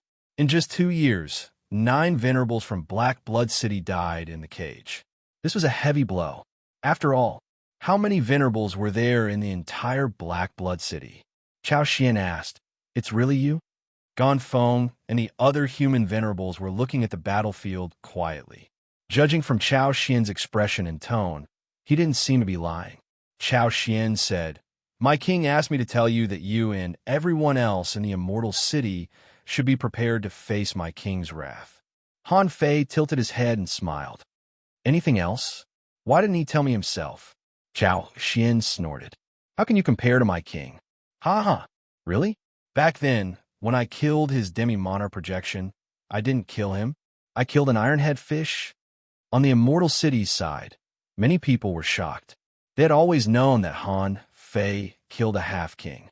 But those were all Han Fei's own words. It was only because Han Fei could completely crush Qin Xiang that everyone chose to believe him. But now that he looked at it, it seemed to be true. Han Fei killed the projection of the Black Killer Snail King. Even if it was just a projection, it was still the Black Killer Snail King. For a moment, many people looked at Han Fei in a different way. It seemed that this fellow's background was even greater than what he said. Chao Xian's face was livid. Han Fei was as arrogant as ever.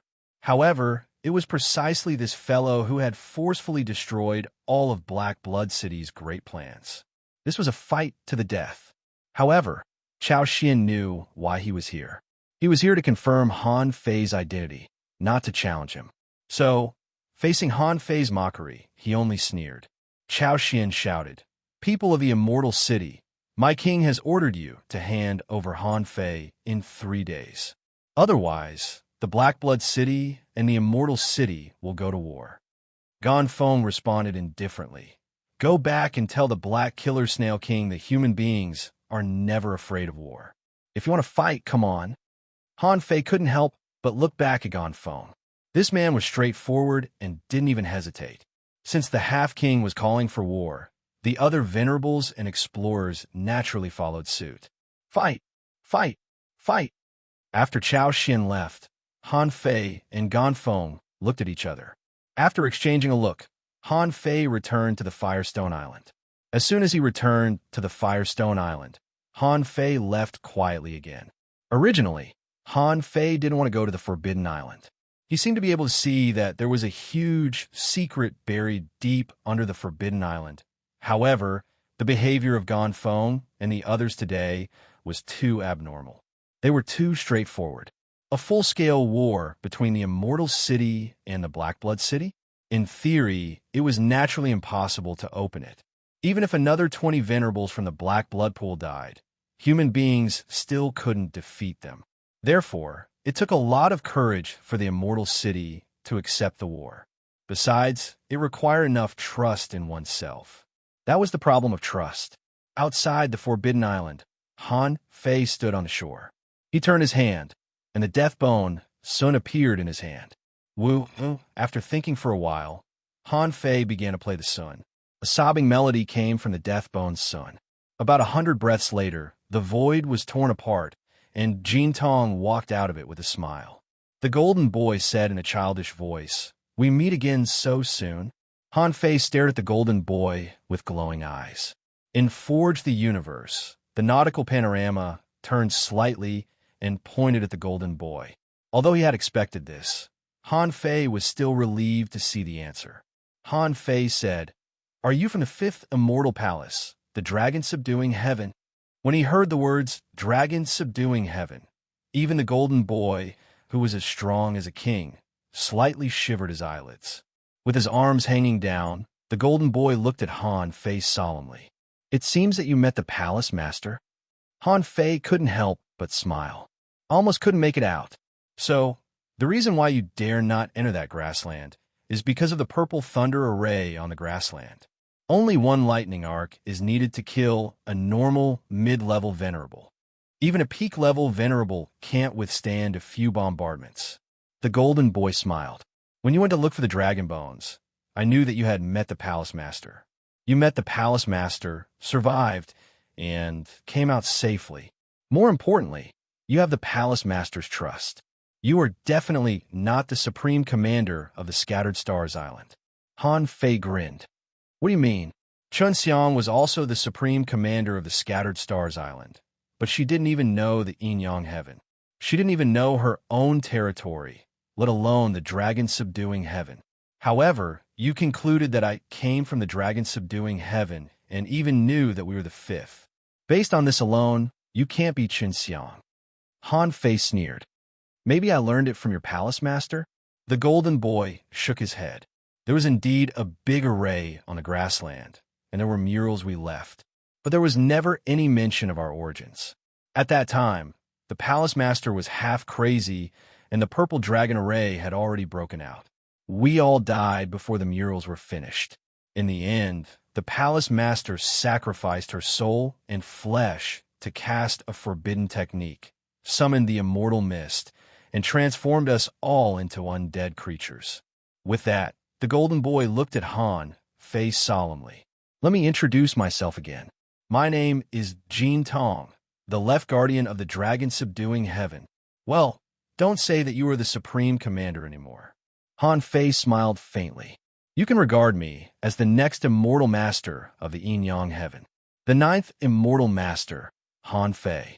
The golden boy was obviously stunned by Han Fei's words. After a long time, he said, if I don't become a king, how can I be the master? Han Fei said leisurely, prepared. The Golden Boy. Chapter 1575. Han Fei revealed his identity because he needed to cooperate with Jin Tong at this critical moment and wanted to get some information from him. Since it was a cooperation, there had to be a basis. Therefore, Han Fei negotiated with Jin Tong as the master of the Yin-Yang Heaven for the first time. Although he knew that he was far from being the master of the Yin-Yang Heaven, he didn't dare to challenge him. They looked at each other for a moment, and Jin Tong finally laughed. Okay, you didn't ask me to come here just to tell me everything, did you? Han Fei asked. You wouldn't ask me if I didn't ask you for help? Jin Tong smiled. At least not for the time being. Those dragon bones can only be used by the Dragon Taming Heaven's unique technique. So you must have given them all to the master. However, the master still hasn't come out, which means that there aren't enough dragon bones. Han Fei thought to himself, I can release the mummy right now if I want to. That purple dragon formation was nothing more than the accumulation of power from outside the formation over countless years. Now, the desolate tomb has been broken. As long as the mummy has enough dragon bones, it should be able to break this array. Of course, Han Fei wouldn't tell Jin Tong that. The mummy was a time bomb. He wouldn't release it before he was able to control it. Han Fei couldn't help but ask, What's the name of your master? Jin Tong didn't hide it at all. He said straightforwardly, My master, Zhao Xianglong. Han Fei couldn't help sweating. This name is really not creative at all. Zhao Xianglong from the Dragon Taming Heaven. From the sound of it, it sounded like a muscular man. Han Fei said, Okay, since you have nothing to ask me now, let me ask you first. First of all, what's the secret under this island? Instead of answering directly, Jin Tong said, I have something to ask. You said that you are the reserved 9th immortal master, so as long as you could do one thing, the immortal city, and I will stand on your side unconditionally. Han Fei raised his eyebrows. You mean, save your master? Jin Tong nodded slightly. Yes, the master's strength is beyond our reach. As long as the purple dragon array is broken and the master comes out of seclusion, Blackblood City won't be a problem at all. Han Fei quickly responded, Let's not talk about whether or not I can save him for now. Even if I did manage to save him, you said that he was already half mad when you fell. But what I saw was complete madness. The only thing he knew was to slay dragons. How could there be any dragons in the Yin-Yang Heaven? I'm afraid that instead of slaughtering the dragons, my Yin-Yang Heaven will be slaughtered. Jin Tong's expression changed slightly. Just as he was about to speak, a crisp voice suddenly sounded. The palace master may be crazy about slaying dragons, but he will never attack humans. Do you know that the palace master's dragon-slaying incident was caused by the Dragon Clan's massacre of the human world? Han Fei looked in the direction of Death Valley. The one who said that should be the Jade Maiden. Jin Tong made an affectionate gesture. You've been to Death Valley before. You should know that it's very safe there. Han Fei really wanted to roll his eyes at the Golden Boy. Safety? That place is filled with death energy. If not for our cooperation, Death Valley would be one of the most dangerous places in this cage. You're telling me it's safe? However, Han Fei still nodded slightly. He had met the Jade Maiden once, and he even threatened her for a death-boned son. A moment later, the Death Valley was full of bones.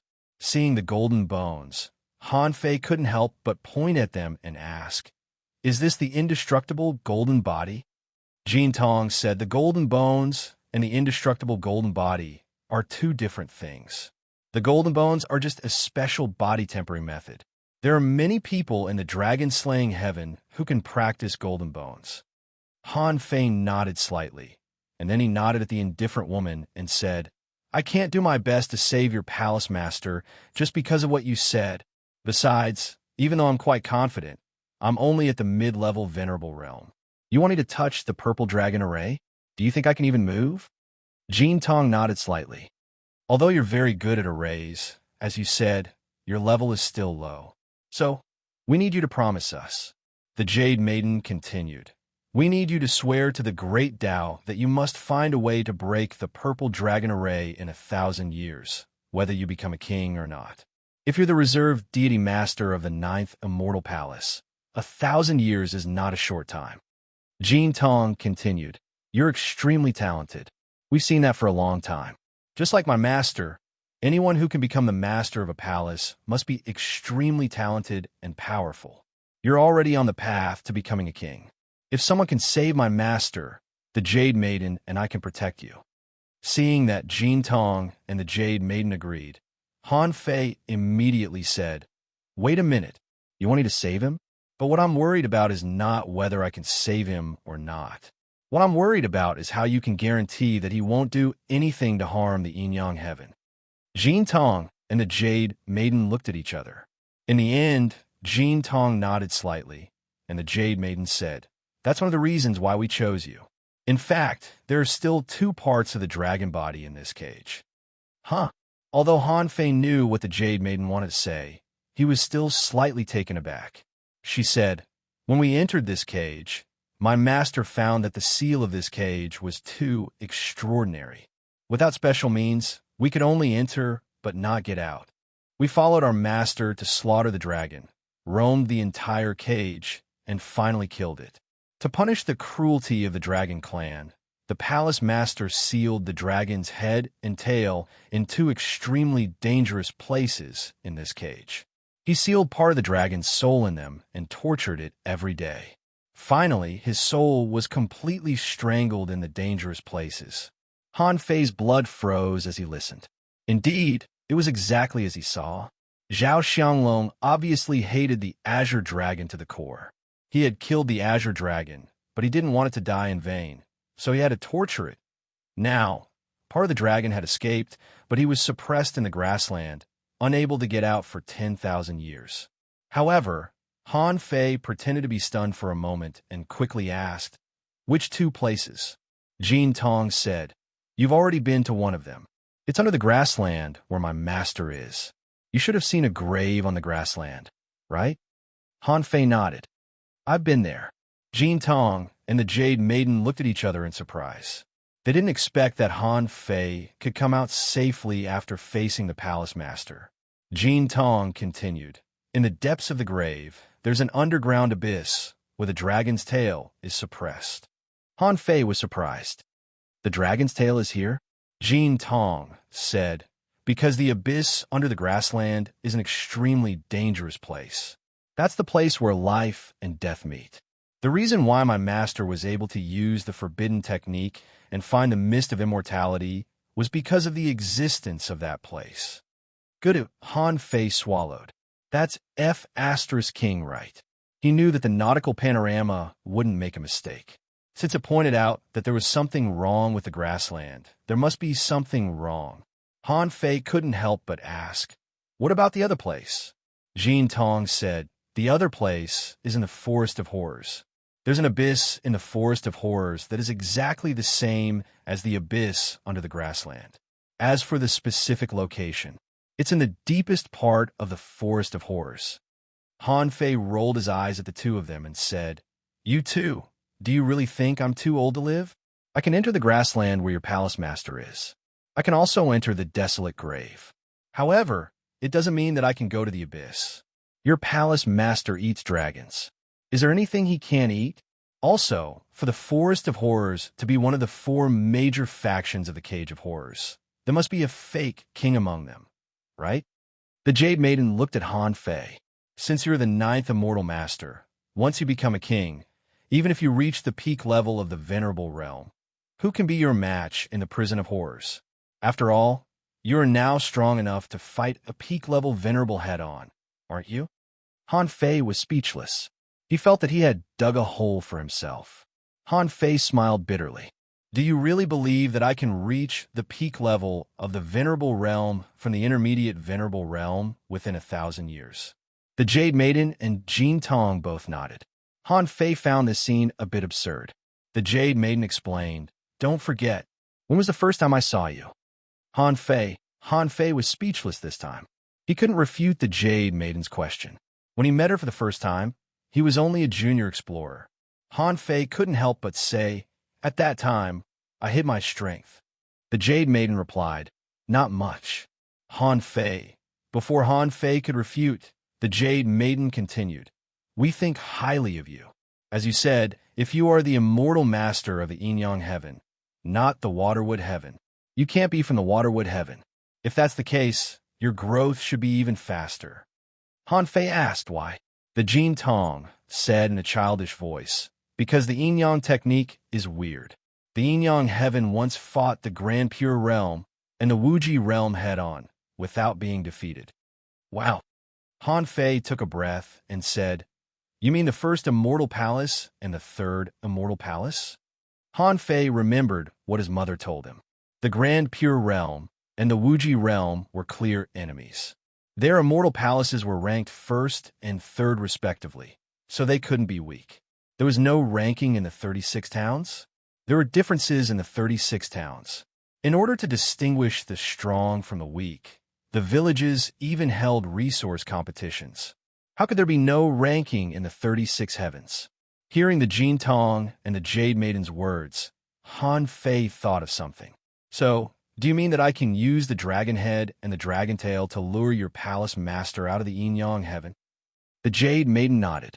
"That's right." Han Fei licked the corner of his mouth. In fact, a period of 1,000 years was too long. What a joke. He still had forged the universe. If he used it, 1,000 years would be more than 10,000 years. After a moment of silence, Han Fei said, "One last question. You said that there was only the dragon head and the dragon tail, but why was there a dragon corpse under the Blood Sea?" The Jin Tong said casually, "My king slayed more than one dragon. That dragon corpse was sacrificed to the gods with an ancient method, hoping to find reinforcements to save my king. Unfortunately, I only summoned a bronze gate. That gate was so weird that it completely isolated the Azure Dragon. Even I couldn't use the dragon corpse." Han Fei was shocked, and the old turtle said leisurely, "So it was a sacrifice. That makes sense. Most sacrifices in this world have problems, so it's reasonable for them to have problems." Han Fei thought that this was a good idea. When he was stronger in the future, he could use this method to save himself a way out. Han Fei said, "Okay, deal." First update. Asking for votes. End of this chapter. Chapter 1576. Swear by the Great Tao. Han Fei had so many Great Tao. God knew which Great Tao he had sworn to. In short, Han Fei found a random Great Tao and made a Great Tao oath. This matter was settled just like that. However, the Golden Boy and the Jade Girl didn't know. They thought Han Fei must have sworn to the Human King Great Tao. Although Han Fei seemed to be cultivating two Great Taos at the same time, no matter which one he cultivated, it was enough. One was the Tianqi Great Tao, also known as the Human King Great Tao. The other was the Yin-Yang Great Tao, a unique Great Tao of the Yin-Yang heaven. If the Golden Boy and the Jade Girl knew that Han Fei didn't even understand what the Yin-Yang Great Tao was, what would they think? Besides, it didn't matter to Han Fei. In fact, he could rescue Zhao Xianglong now, but he didn't want to. So what if it was 1,000 years or not? The only thing he had to consider was how to capture Zhao Xianglong after he was released. After all, a king-level lunatic, was not easy to catch. At this moment, Han Fei made a Great Tao oath. Immediately, he said to the Golden Boy and the Jade Girl, "Okay, since I made the oath, I will definitely do it. Now let's talk about me." The Golden Boy nodded. "Go ahead," Han Fei asked. "You just said that as long as I agree to rescue your master, you can make the entire immortal city stand on my side?" The Golden Boy nodded.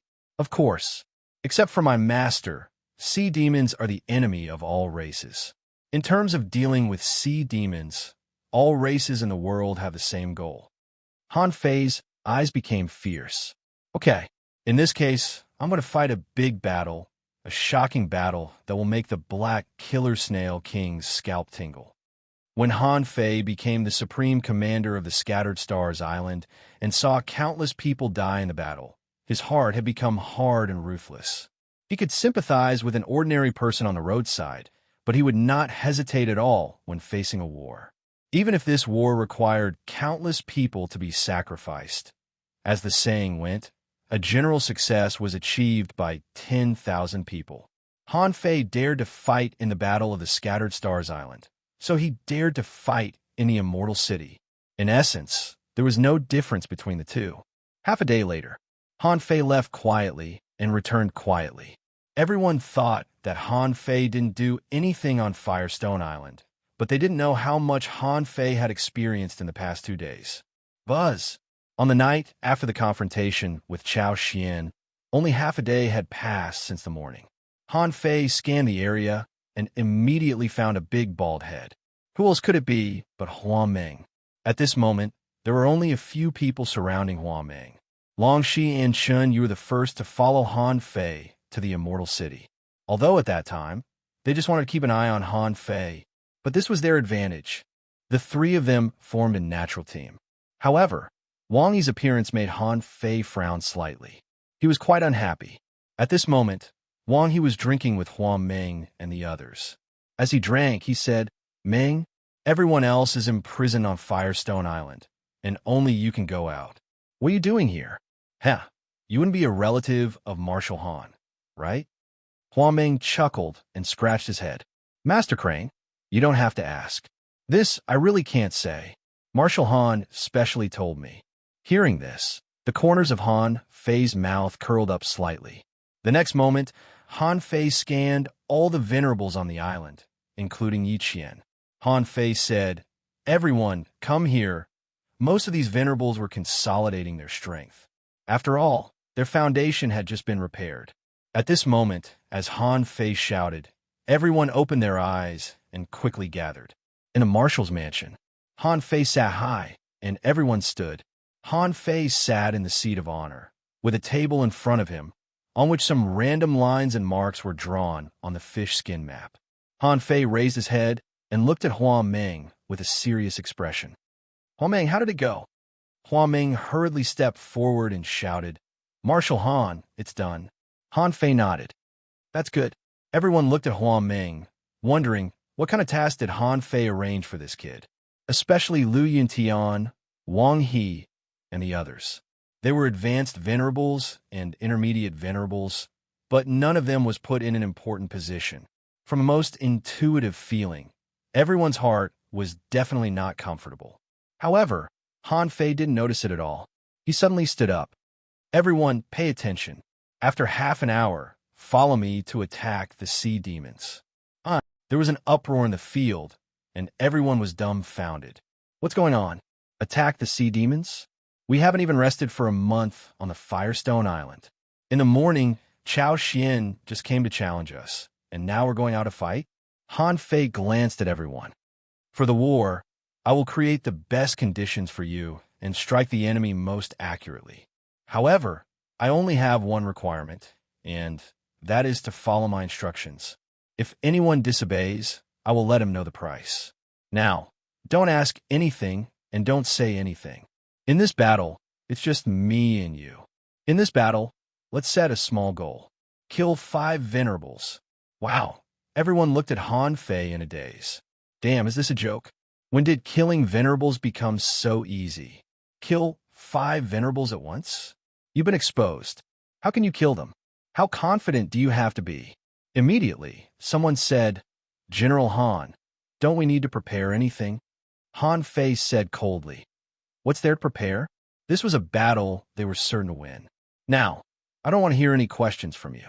Okay, Lu Yuntian, stay here. I have a small task for you." At that time, many people were taken aback. Han Fei obviously didn't care about Lu Yuntian before, but now he assigned a task to Lu Yuntian, which could only mean that the level of this task was very high. At least, it had to be done by an advanced venerable. When everyone went out and only Lu Yuntian was left in the general's mansion, Lu Yuntian wondered, "General Han, what can I do for you?" Han Fei looked at him lightly and said, "You don't have to participate in this battle." Lu Yuntian was taken aback. "What task?" Han Fei shook his head. "No task." Lu Yuntian asked in surprise, "Then why?" Han Fei smiled slightly. "Your task is to not show up among these people in this battle. After the war, I will come to you." Lu Yuntian narrowed his eyes and finally nodded slightly. Han Fei's behavior seemed to be casual and a bit unscrupulous. However, no one ever stopped him. Whether it was Yi Qian or Gan Feng, no one stopped him at all. Everyone seemed to acquiesce to Han Fei's behavior, which made Lu Yuntian feel very strange. Now, Han Fei was obviously going to set Wang He up. This also meant that it was time to make use of Wang He's undercover identity. And Wang He was not far from death. Originally, Lu Yuntian thought that Han Fei might have to stay in the front line for a while to make arrangements. Who knew that Han Fei would be so stubborn? In the morning, Chao Xian just came to threaten the immortal city, and in the evening, Han Fei wanted to fight. He didn't take the Black Blood city seriously at all. Lu Yuntian nodded. Okay, only 30,000 kilometers away from the first island, there were 25 people, including Han Fei and Yi Qian. Han Fei said, "Everyone, wait here." Then, Han Fei handed a jade slip to Yi Qian and said, "If everything goes well, this jade slip will automatically shatter in a while. At that time, the teleportation array will be opened and the whole army will attack." Yi Qian's voice was cold, but she responded crisply, "Understood." With a swish, Han Fei disappeared. As soon as Han Fei disappeared, these venerables all began to discuss. They had never fought such a war before, and Wang Yi's face was very ugly at this moment. Lu Yuntian disappeared. There were as many as 25 venerables in a battle, but Lu Yuntian, an advanced venerable, disappeared. He took another mission. What the hell was that mission? He didn't even fight such an important battle. While everyone was talking, Wang He couldn't help but say, "Venerable Yi Qian, what is General Han trying to do? We've never fought such an unclear battle before." Yi Qian's voice was indifferent. "I haven't fought either, but it doesn't matter. Since Han Fei is the commander, he has his own test. Commander-in-chief level figures have their own considerations for any war." With Wang He's words, the crowd's discussion gradually grew louder. Suddenly, Huang Meng shouted, "What are you talking about? Just fight if General Han wants us to. Don't talk so much." However, Huang Meng was a junior venerable. Among these venerable powerhouses, his words didn't carry much weight, so some people still talked to him via voice transmission. Someone muttered, "The main thing is, can we trust him completely now? That's the main problem." As soon as this was said, almost everyone fell silent. In fact, they all had the same question in their minds. That was, although Han Fei had slaughtered 2 venerables and cured countless people, but there were more than 20 venerables here. What if something went wrong? Could Han Fei really be completely trusted? They had never cooperated with each other before. Yi Qian snorted coldly. "Shut up, all of you. Since it was Han Fei's arrangement, it means that this operation has already been considered by the Half-King Realm powerhouses. Why do you need to discuss it?" Phew. Immediately, someone breathed a sigh of relief. It turns out that the Half-King Realm powerhouses all know. It seems that there is no problem. Someone was completely relieved and said with a smile, "I didn't expect that we would face such a big battle as soon as we came out. Slaughtering 5 venerables, if we can really do it, it will definitely boost the morale of our human race." Someone nodded. "Guys, we haven't come out for many years. Don't let others laugh at us. Remember to fight with all your strength later." Wang Yi's heart sank.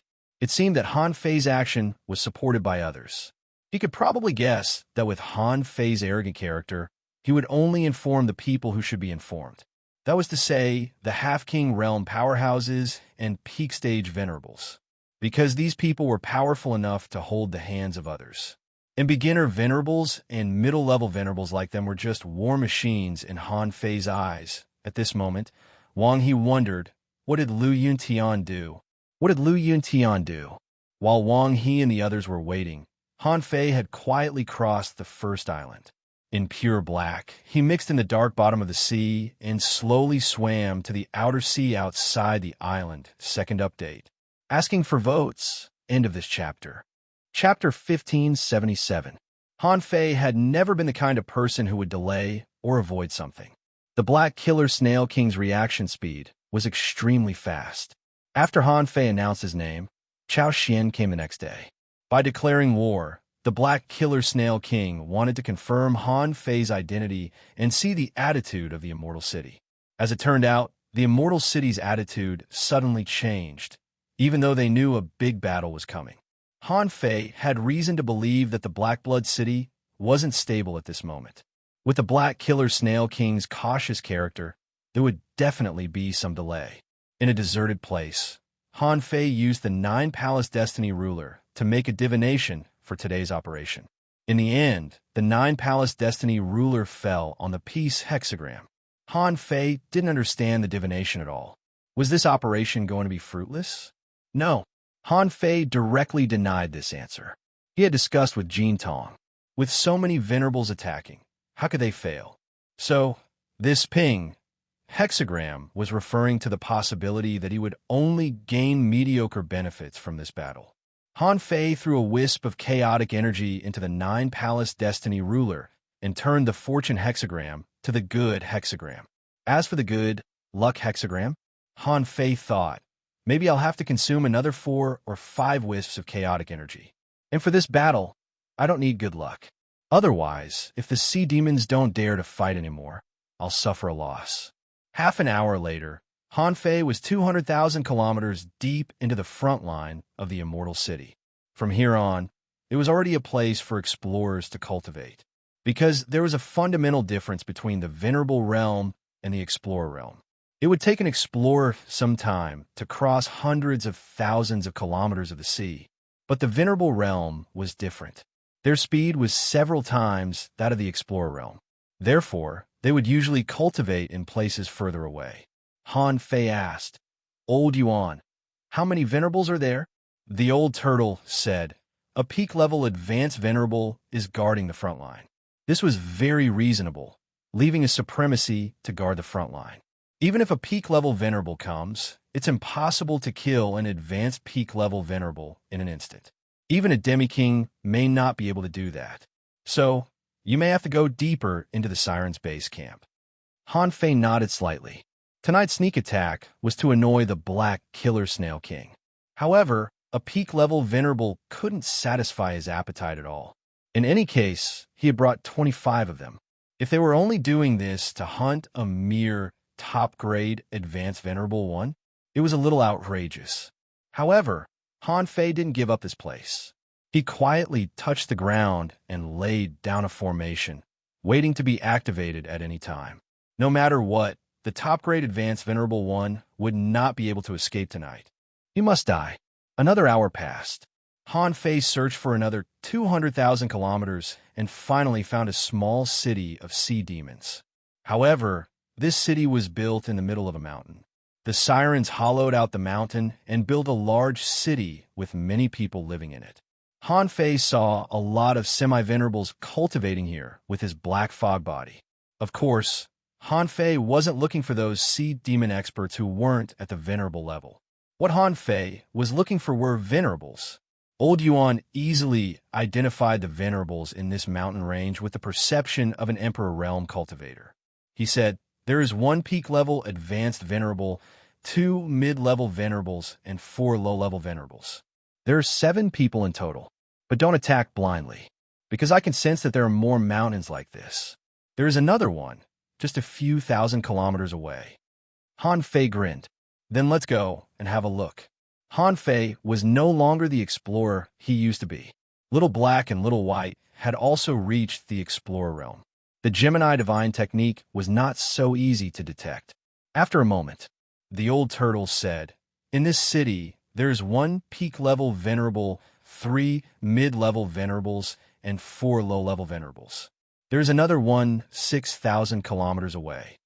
After another moment, the old turtle said, there is 1 semi-king, 1 peak-level venerable, and 2 high-level venerables. In this sea area, there are only these 3 mountains, and they are closely connected. Further away, they may be at least hundreds of thousands of kilometers away. Once you attack, these 2 mountains will quickly send help, and people from other places will also come quickly. However, as long as you're fast enough, you can win this battle. In fact, in this sea area, in Black Blood City, there was 1 semi-king, 2 peak-level venerables, and 4 high-level venerables, including the one he saw before. There were 5 mid-level venerables and 8 low-level venerables. This force was much stronger than those brought by Han Fei. The low-level and mid-level venerables were obviously stronger than the opponents. However, Lu Yuntian, the only high-level venerable on his side, was not here. In other words, there was no high-level venerable. However, Han Fei didn't panic. Anyway, it was a sneak attack. As long as he killed a few venerables quickly, it would be enough. Han Fei's goal was not high. In this battle, he only needed to kill 5. As for the time, 5 minutes. This was the maximum time for a sneak attack. Otherwise, once the enemy mobilized the entire battlefield, a great battle would break out. Han Fei quietly returned to the vicinity of the first mountain range, placed the white mist 20,000 kilometers away, and forcibly maintained the Gemini divine technique before Han Fei returned to the first mountain range. There is only 1 advanced peak-level venerable, 2 mid-level venerables, and 4 low-level venerables. Han Fei's first target, of course, was not the advanced peak-level venerable. At the advanced venerable level, it was not easy to deal with them. Although he had the experience of killing an advanced venerable, once he killed it with the power of a half-king, and the other time it took him more than 5 minutes. Besides, the opponent was not in his peak state. Even if he was in his peak state, it took him 3 minutes to kill the advanced peak-level venerable. However, these 3 minutes were enough for the other 2 peak-level venerables and half-king venerables to arrive. After all, the 3 mountain ranges were only separated by a mere 10,000 miles. For a half-king, this was not a distance at all. From the moment they found out to the moment they arrived, only a single breath of time had passed. Once the opponent's half-king arrived, they only needed to stop him for half a minute. When the opponent's peak-level venerable arrived, this sneak attack would also fail. Therefore, Han Fei had to kill a venerable within 1 minute. Between an intermediate venerable and a low-level venerable, Han Fei chose the intermediate venerable without hesitation. After all, Han Fei was very confident in his strength now. In a moment, he would be able to kill both an intermediate and a low-level venerable in an instant. Besides, hunting a stronger opponent first would also reduce the pressure on his side. Along the way, Han Fei thought about it several times in his heart. At this time, Han Fei directly found the cultivation place where the 2 intermediate venerables were. Unfortunately, one of them seemed to be in seclusion, and there was a seal nearby. Although the seal was easy to break and only served to isolate the outside world, destroying the seal would give the other party some time to react. Therefore, Han Fei did not hesitate to choose the guy who was not in seclusion. This was one of the most secluded corners in the mountain range. At this moment, Yu Jinghuan was teaching 3 half-venerables. Han Fei shook his head. He had to teach them everywhere. The venerables said, "The basic condition for becoming a venerable, as you all know, is to disassemble demonic energy. The 3 of you have already met the qualifications of heavenly talents. However, this is not enough. You still have to determine your Tao. Do you have a deep enough understanding of these Taos? In a battle between venerables, the more special the power of Taos, the stronger the power you will receive. Especially some special Taos, they can completely change your way of fighting." Someone asked, "Master, I always thought it was difficult to cultivate 2 Taos at the same time." But that day, the last spear that Han Fei used, Wang Zun said that he also mastered a trace of the Tao of space and time. Yu Jinghuan snorted. "You said it was a trace. When you reach the venerable realm, you can study these kinds of laws and touch them. However, there's only one Tao in the end. Just watch. That Han Fei is too arrogant. He won't live more than a few days." Han Fei secretly sneered his heart. "I won't live more than a few days? Then I'll send you to hell first." Swish! Suddenly, Han Fei released the void lines, full of killing intent. At that moment, Yu Jinghuan subconsciously thought of self-detonation. Because the impact of this moment of death was too strong. He knew that if he did nothing, he would definitely die in the next second. However, how could Han Fei give him this opportunity? Yu Jinghuan didn't have time to move at all and was pinned by the void lines. Han Fei grabbed the embroidery needle and stabbed out with the heaven-knocking gate that they were just talking about. Once the spear was unleashed, the technique would follow. With a boom, Yu Jinghuan was immediately killed. In an instant, lightning suddenly fell from the sky. However, what was faster than the lightning was Han Fei's void knife.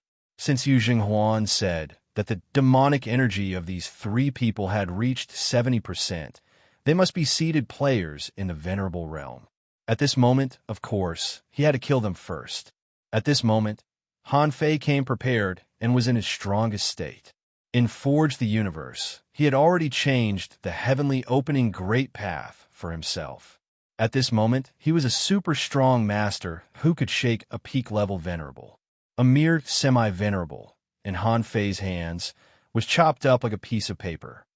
How dare you? At the moment when Han Fei launched the heaven-knocking gate in the mountain range, the peak-level advanced venerable had already broken through the air. A harpoon was already stabbing at where Han Fei was. Han Fei punched out with one hand and casually threw out a few fish skin maps with the other hand. In an instant, dazzling light was released and the teleportation array was activated. When the white light dissipated, there was no one left. In the next moment, Han Fei had merged with the Gemini Unity. In fact, even if Han Fei didn't merge with the Gemini Unity immediately, he wouldn't be able to hold on for long. After all, the Gemini divine technique would affect each other if it was too far away. At this moment, on the Sea Demon side, the three Sea Demon mountains instantly moved. On the battlefront that spanned 800,000 kilometers, all the venerables and explorers were vigilant. After all, red cracks had appeared in the sky. It was just that most people were confused. Which venerable had fallen? Han Fei only fled for 1 second. When the peak-level advanced venerable stabbed the harpoon into the air, the Half-King Realm powerhouse had already arrived. He glanced around and roared, "Go after him." Third, asking for votes. Moi. Into this chapter. Chapter 1578. After Han Fei fused the two into one, a sneer appeared on his face. The corpse of the mid-level venerable had been thrown into Forge the Universe by him. At this moment, Han Fei picked up a jade slip that he had prepared in advance. Crack! The jade slip shattered, and the teleportation array broke through the void, opening up a teleportation channel. At the moment he entered the teleportation array, Han Fei looked back coldly and said to the old turtle, "The Half-King won't discover my layout, will he?" The old turtle said, "In the vast sea, it's hard for them to find what you left behind." Han Fei nodded. "That's good." This kind of spatial shock naturally couldn't escape the Half-King's sight. So as soon as Han Fei opened the teleportation array on the other side, the Half-King shouted and chased after him. While chasing, the Sea Demon Half-King shouted, "It's Han Fei. How dare he break into our camp at night? No matter what, we must kill him today." More than 20,000 kilometers away, the Half-King expert arrived in an instant. After he appeared, Han Fei's teleportation array had already begun to collapse. However, the Half-King expert's heart did a flip. The teleportation distance of this teleportation array was not long. This place was at least 500,000 kilometers away from a human battlefront. Obviously, such a teleportation array couldn't be used. Immediately, the Half-King grabbed a communication conch and shouted to it, "Hey Lin, Han Fei sneak attack the rear alone and block the battlefront for me. Even if you die, you must stop him for 10 seconds. When He Lin, who was 200,000 miles away, saw the red crack in the sky, his face was filled with shock. He thought to himself, "Who has fallen?" Besides, the rain above his head was quite heavy, indicating that the one who died might not be a junior venerable. The one who died was at least a mid-level venerable. However, when he was looking up at the sky, he heard a roar coming from the communication conch. He Lin's scalp went numb. Han Fei, how did this person cross my battlefront and run to my rear? He Lin had just received the news, and before he lowered his head, he suddenly noticed that the space was shaking thousands of kilometers away. In a flash, He Lin rushed forward at full speed. Before the teleportation array was fully opened, he had already rushed over. As soon as Han Fei came out of the teleportation array, he saw a shadow passing by 1,000 kilometers away. A black spear pierced through the air. Han Fei stretched out his hand, pulled out a knife from the void and slashed at it casually. Then he immediately wanted to run away. Hey Lin shouted, "You think you can come and go as you please in the sea race's territory? Poison barrier." Hey Lin naturally knew that Han Fei was very powerful. However, he felt that no matter how strong Han Fei was, he was only a middle-level venerable. He was a peak advanced martial highness, so how could he not last 10 breaths? Therefore, as soon as he saw Han Fei, He Lin felt that it was an opportunity for him to make a contribution. Perhaps he might not be able to kill Han Fei, but as long as he could trap him for a while. When the half-monarchs and peak venerables arrived, Han Fei would not be able to escape even if he grew wings. Han Fei saw that the area within 1,000 kilometers was vaguely enshrouded in darkness. When he felt the heaven spirit detoxifying insect's hook, he knew that he had entered the poison barrier. Han Fei didn't panic at all. The infinity water swept out and rolled into a torrent, trying to directly disperse this poisonous area. Han Fei, you underestimate my Tao too much.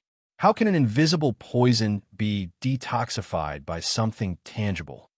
Han Fei sneered in his heart. How can there be invisible poison in this world? His eyes turned white, and he saw that the spiritual energy between heaven and earth was wrapped in a layer of dark green. The battle between venerables had always been fierce. If they really fought, the energy consumption would be very high.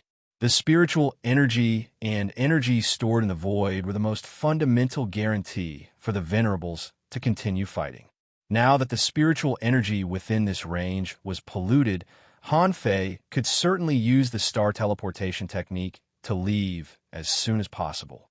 However, if he used the Big Dipper technique, how could the high-rank Venerable One catch up to him? Wouldn't he really be able to run away? Therefore, Han Fei turned around, took out the embroidery needle, and knocked on the gate of heaven with his rod like a long dragon. However, at the moment when Han Fei took out the embroidery needle, nearly half of the scales on He Lin's body broke free at the same time, surrounded his body, and circled him into a big black ball. Thud, the intensity of Han Fei's attack was quite high. Under this blow, He Lin vomited a mouthful of blood.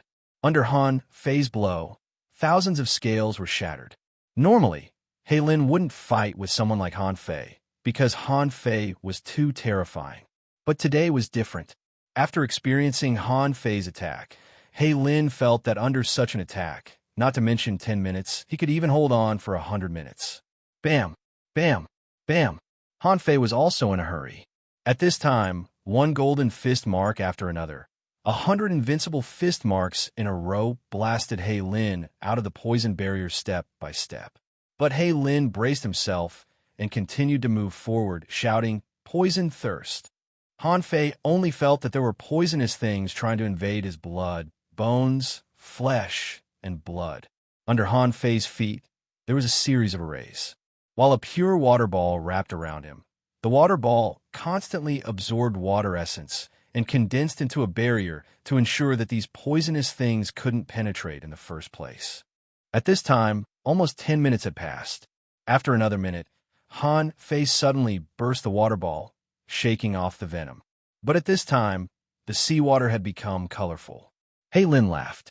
"Do you think you're qualified to go against my king? You can't even deal with me. My king can easily crush you." Han Fei suddenly smiled. 3. He Lin. At that moment, hundreds of beasts devoured his soul. He Lin, who was not far away from Han Fei, was roared by Han Fei, and blood spurted out of his eyes, nose, and mouth. Han Fei's strength suddenly soared, and the distance between his feet suddenly shortened. The bloody fist mark rolled up turbulent fist waves and directly bombarded He Lin's scale armor. Rumble, no matter how strong and advanced Venerable was, there was a limit. Just as Han Fei had calculated, no matter how strong He Lin was, he could only have 6,000 waves. Besides, Han Fei didn't think he had any, because he was a poison cultivator. After a punch, half of He Lin's body was turned into powder. Han Fei shouted, "There's a forbidden spell here." Han Fei knew that in at most 10 minutes, the opponent's half-king powerhouse would arrive. Although he boasted that he could kill a half-king, in fact, Han Fei knew that there was still a certain gap between him and a half-king. There was no gap, just pure strength. So, when He Lin was smashed by himself, Han Fei had already buckled him with the void lines. However, at this moment an accident happened. The void lines buckled him, but Han Fei saw a large amount of He Lin's soul escape and explode. Soul explosion was meaningless to Han Fei, but at this moment, a face in the distance smiled ferociously. Soul poison. Swish, Han Fei's face changed greatly, and he looked gloomy. Frostmourne was instantly drawn out. Chilla, the cold light, illuminated for 1,000 kilometers, and the halo didn't disperse for a long time. A rumbling sound could be heard as thunder rumbled in the sky. However, Han Fei had no time to look at the red crack that appeared in the sky. He immediately switched to the Tao. Heavenly awakening. When the holy beam of light descended, it swept across Han Fei's soul. Han Fei only felt that his soul was burning. The next moment, Han Fei directly sprinkled nearly 1,000 points of his soul. It was the first time that Han Fei had encountered a venerable poison cultivator whose soul was poisonous. As a result, not only did Han Fei fail to absorb the soul of this He Lin, but he also killed the middle-level, peak-level venerable in vain. He didn't get any benefits at all. Han Fei was speechless. No wonder the result of a 9-palace ruler of Providence was a peace hexagram. It was probably because of this. So, he didn't even get any benefits from the soul. On this side, the brilliance of the heavenly awakening technique hadn't completely ended yet. The sword light that Han Fei slashed out hadn't dissipated yet. Han Fei felt that at the end of his perception, which was 36,000 kilometers away, the void trembled. Han Fei deliberately paused and waited for half a minute. Seeing that the space tremble was already thousands of kilometers away, Han Fei unhurriedly threw out a jade slip. Bam! The jade slip exploded. The array patterns shone brightly, and a directional teleportation array was being activated. Han Fei, you little thief, stay here. The Half-King Realm powerhouse was furious. He had been rushing here as fast as he could. He didn't know arrays, so he could only escape through the void. However, Han Fei's fighting speed was too fast. In less than 10 minutes, the He Lin was chopped off. At least, that was the combat power of an advanced peak-level venerable. With his strength, even the Half-King Realm powerhouse would need so much time. What did this mean? It meant that Han Fei actually had the ability to fight with him. Han Fei pretended to be surprised and looked back at the teleportation array. However, the teleportation array had only been thrown out for less than a minute, and the teleportation gate hadn't even been opened yet. However, the speed of the Half-King Realm powerhouse was obviously faster than this. Therefore, Han Fei made up his mind and attacked the Half-King Realm powerhouse head-on. Han Fei opened his mouth and swallowed. Billowing energy gathered, and the sacrificing punch suddenly broke out. What Han Fei had to do now was to block this Half-King Realm powerhouse. However, the next moment, Han Fei saw the fastest punch he had ever seen in this world. Bam! Bam! 2 fist lights instantly bombarded the sacrificing punch at a speed that he couldn't even see with the naked eye. Rumble, the sacrificing punch that he was so proud of, was directly blown up by the opponent's 2 punches. Mantis Shrimp. Han Fei's eyelids twitched. When this Half-King Realm powerhouse punched, Han Fei already knew what kind of creature this person was. Except for Mantis Shrimp, Han Fei had never seen such a terrifying speed.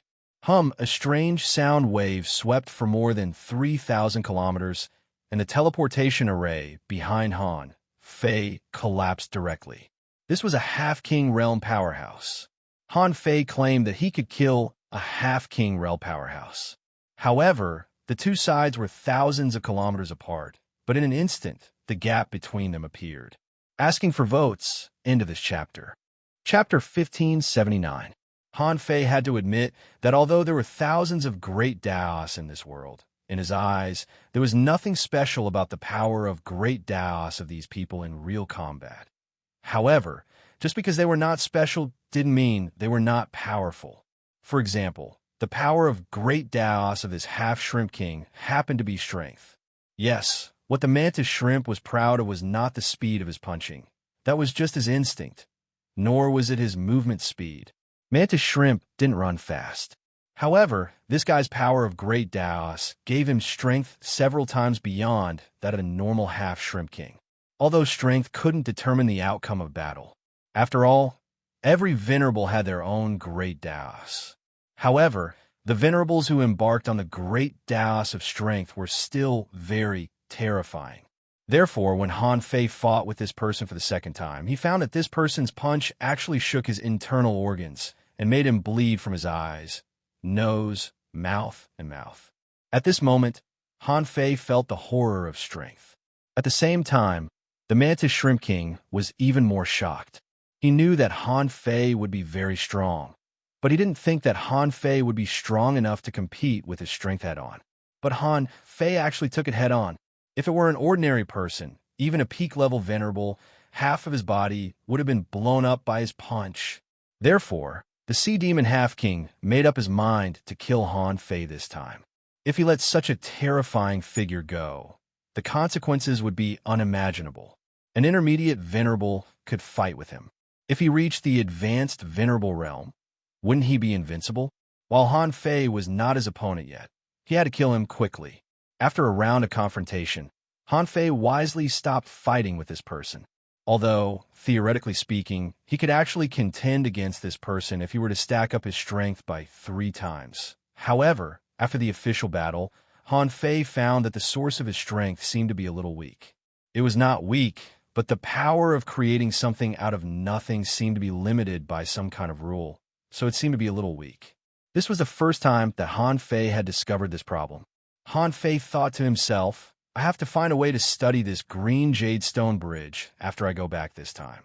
Fortunately, although it was a little weak, the strength that Han Fei showed was not much worse than that of the Sea Demon King.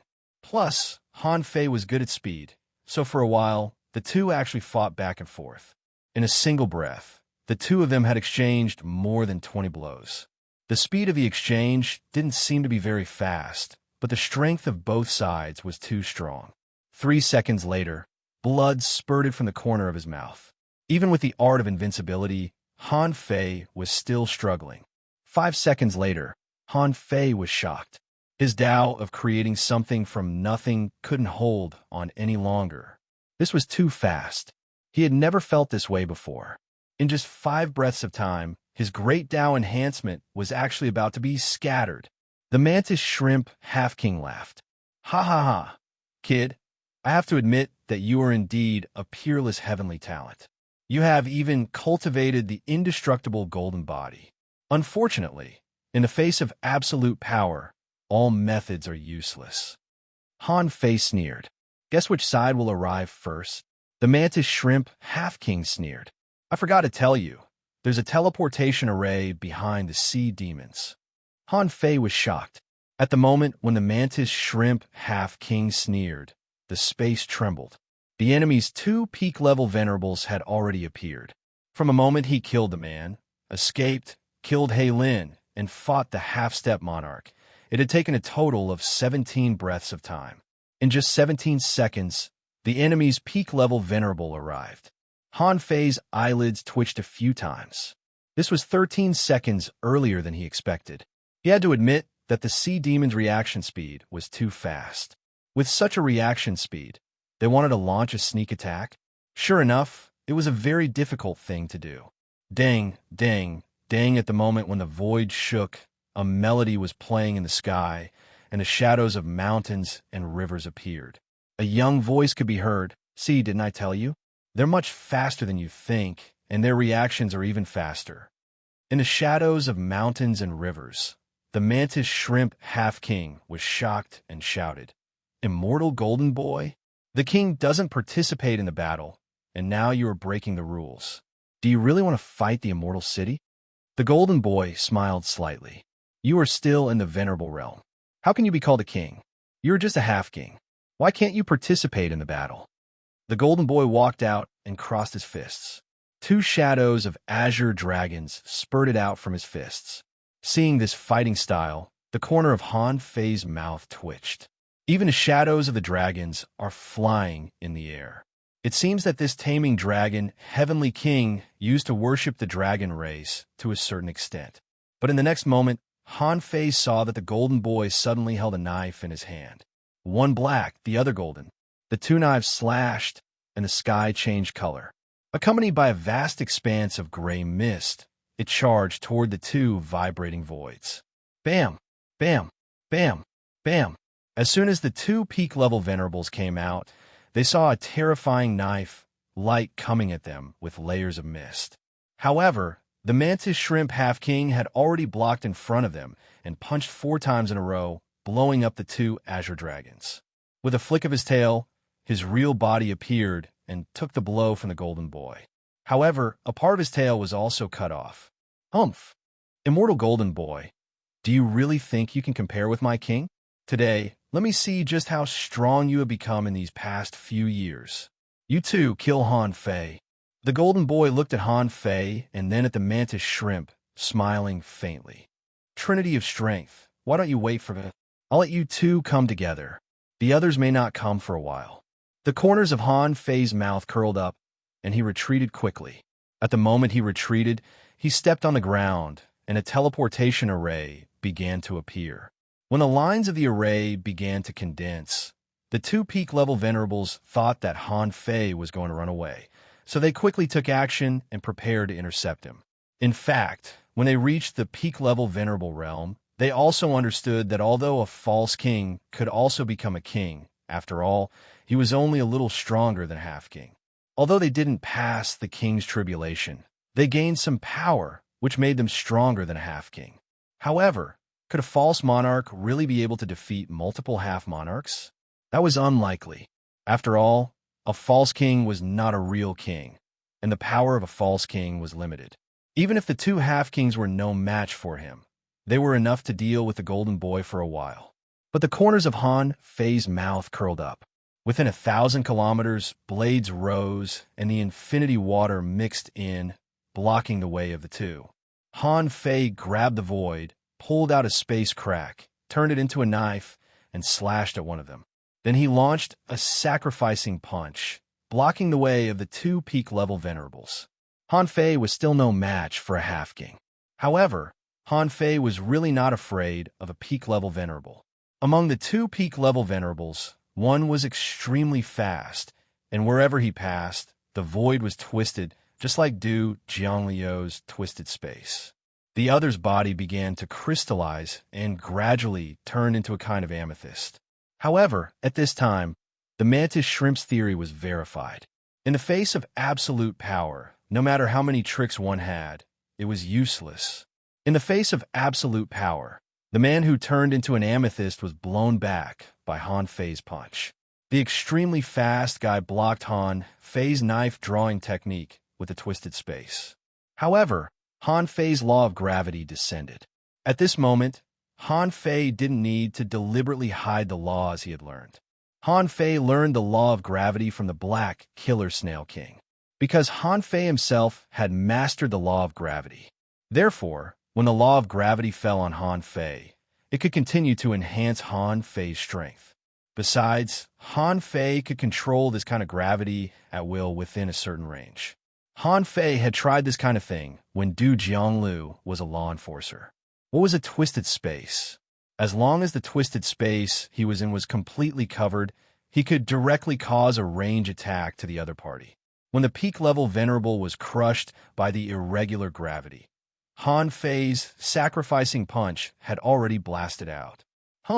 At this moment, the venerable with the amethyst body blocked in front of the man.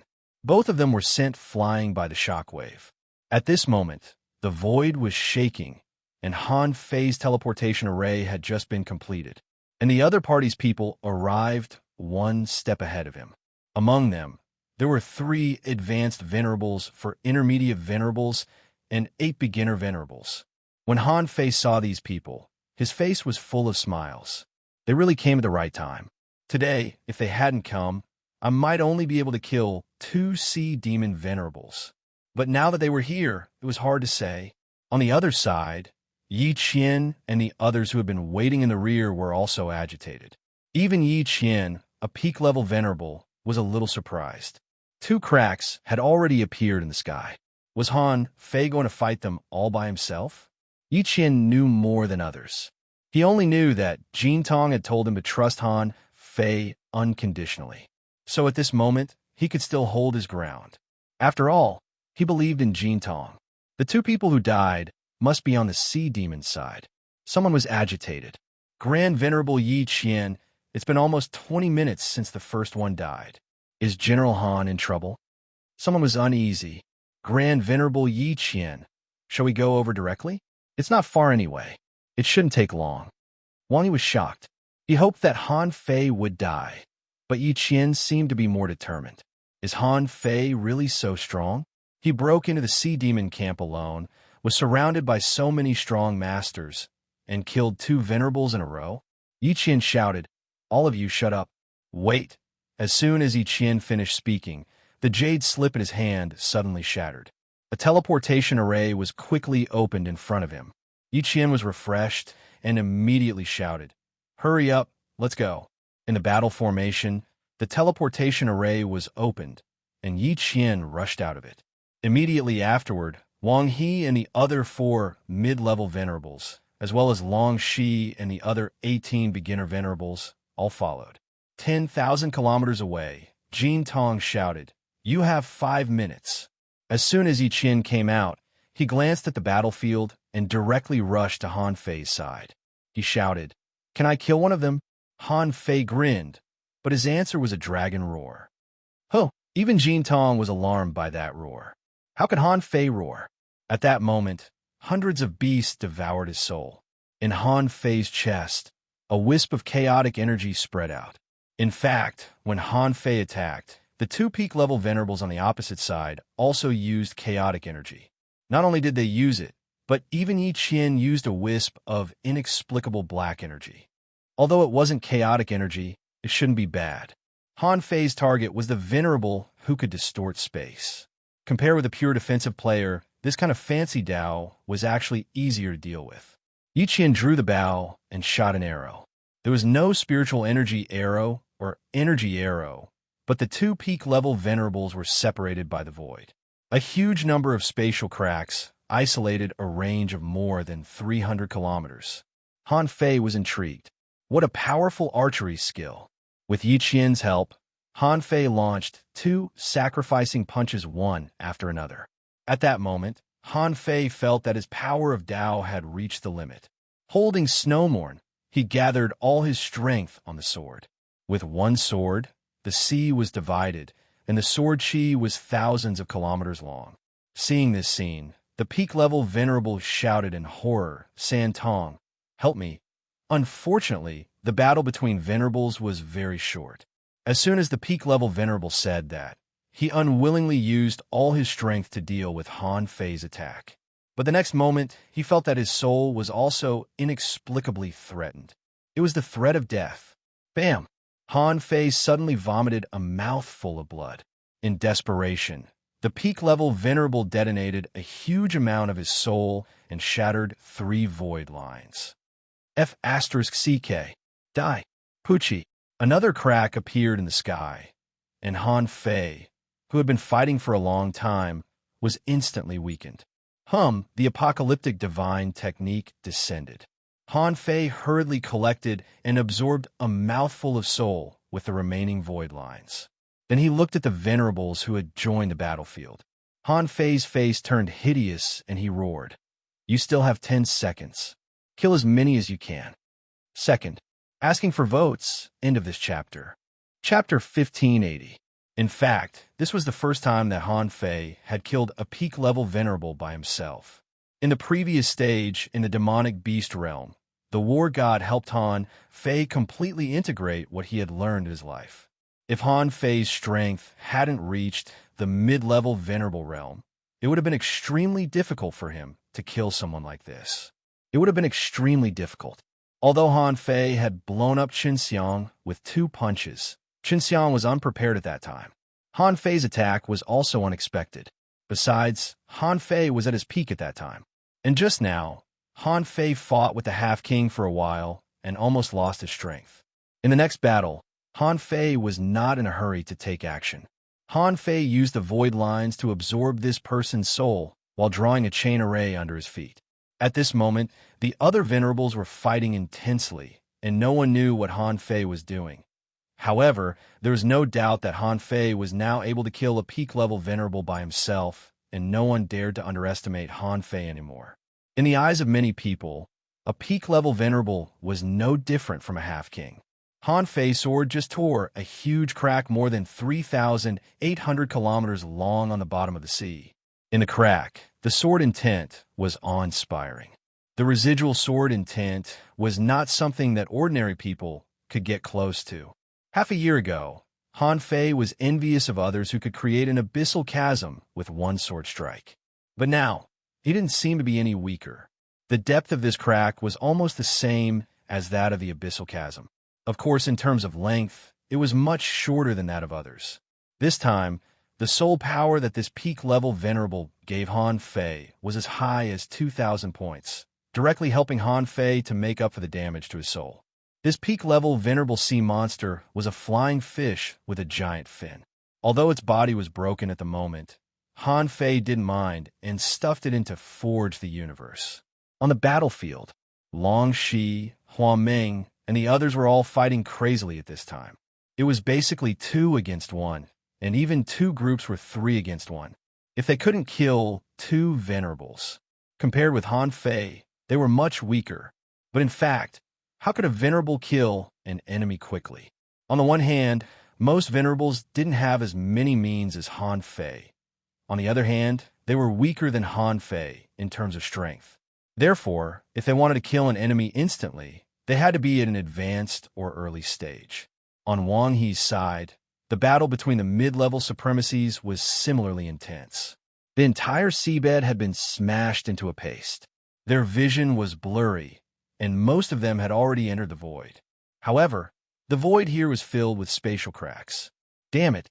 After the 2 sides fought in the void, the hundreds of arrays under Han Fei's feet were activated at the same time. He cursed and immediately chased into the void. They only heard boom, boom, boom when Han Fei stepped into the void. To his surprise, 3 consecutive explosions sounded. 3 supremacies perished in an instant. Han Fei glanced around the battlefield and saw that a sea demon venerable had attracted 3 people who were fighting him with a secret technique and triggered a void vortex. Han Fei wanted to go in and help. In the end, the void vortex caused a large spatial rift. Han Fei was so shocked that he broke out in a cold sweat. The wall of death had many spatial cracks. Even his invincible golden body could be cut, let alone these ordinary venerables. This sea demon venerable was determined to die. He used the void vortex to cause these spatial rifts to connect. Even though Han Fei had an invincible golden body, he didn't dare to fight such a large-scale spatial storm head-on. Well, there's still one alive. Without hesitation, Han Fei flashed in with the star teleportation technique and picked up a seriously injured beginner venerable with one hand. Chilla. Han Fei casually threw this person out of the void and ran out himself, shouting angrily, "Go out and fight. The space here is unstable. Which of you can resist the cutting of the laws of space? When the void collapses, none of you will be able to escape." The scene just now made the hearts of both sides tense up. Just a moment ago, 2 human venerables had been dragged to death by a dying sea demon venerable, and another venerable was saved by Han Fei. At this time, at the border between human beings and sea demons, the entire 800,000-kilometer-long battlefront was already full of flames of war. The half-king level human powerhouses had already received Jin Tong's order to stall the sea demon venerable. Therefore, when the first venerable died, all the powerhouses on the immortal city side had already been dispatched. But even so, there were still too few top-level combat forces among human beings. Han Fei was strong, but he couldn't help everyone in the melee of dozens of venerables. When the sea demons in the fierce battle saw Han Fei coming, they began to flee frantically. Han Fei could definitely catch up with them, but now was not the time to chase them. 5 breaths of time had passed. Han Fei had to guard the teleportation array in the outside world well. Once the teleportation array was broken, he and the others would really be left behind. Therefore, Han Fei shouted coldly, Everyone, I'll give you 2 minutes to leave the void. Whoever doesn't make it to the teleportation array will die with the sea demons. At this time, he needed to be ruthless. Time was tight, and Han Fei had no time to chase after them or save people. Besides, Han Fei found that these people were not suitable for group battles at all. Or rather, they didn't know how to fight in groups at all. In fact, these people were all the type to fight alone. They were fighting one by one, but they were a large group. Why did they have to fight evenly? The sea demon Venerable was not stupid. It might be able to kill a few of them in 10 minutes if they were seriously injured. Once they were killed, the situation of the battle would change instantly. After all, this was still within the territory of the sea demons. It would only take them a few minutes to mobilize their troops. At this time, Han Fei broke through the air, and the void around him was torn apart, and a group of people also rushed out. In the outside world, far away, Jin Tong actually blocked 3 half-kings by himself. The speed of a half-king was far faster than that of a peak-level venerable. If the time was too short, Jin Tong wouldn't be able to take down the half-king powerhouses. Yi Qian shouted, "Han Fei, it's almost time." Han Fei looked at his subordinate who had just rushed out speechlessly. The array he had just set up was already a little damaged in the aftermath of the battle. Expressionlessly, Han Fei stood alone in front of the array, quietly watching the venerables who were fighting out of the void. In Han Fei's heart, the old turtle said leisurely, "You were careless. Not everyone has your explosive power and can kill a powerhouse of the same realm in an instant. Generally speaking, even if there are many of them, it is difficult to kill the opponent in just 10 minutes when their strength is almost the same. This is the reality," Han Fei said lightly, "but the human race is really ruthless." At this moment, Han Fei saw Hua Meng suddenly pull a sea demon venerable and blow himself up. Seeing this scene, Han Fei just raised his eyelids slightly, because blowing himself up was not courting death. On the contrary, because the human race was now fighting many of them. If someone on his side blew himself up, he could still be reborn. But what about the other party? As soon as the other party was reborn, he would inevitably be bombarded by others. Therefore, Hua Meng's choice was right. Although the self-explosion damaged his cultivation, Han Fei could make up for it. It was quite bold of him to do so. At this moment, Long Shi really followed up. Her long spear shattered. She condensed half of her essence blood and used the armor-piercing spear to create a big hole in the void. The hole was densely covered with cracks, and the sea demon venerable who had not been completely reborn was entangled in it. Oh, boom! It was at this moment that Han Fei felt the void shaking more than 30,000 kilometers away. Jin Tong ordered everyone retreat. The sea demon venerables were not happy. So many of you attacked the sea demon camp, and you came and went as you please? What do you think you are?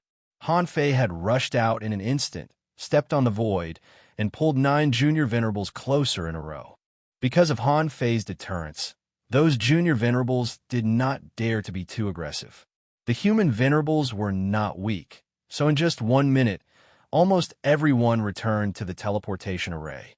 A sea demon venerable stalled 2 of them with a confinement technique, but Han Fei slashed the void and directly shattered the space.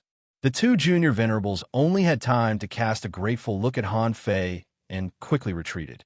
Han Fei shouted, "Go!" Even so, there was still one person who could not leave, and that was Wang He. At this moment, Wang He looked very aggressive. Fighting 1 against 2, he shouted, "Old Li, you go first. I'll be right there."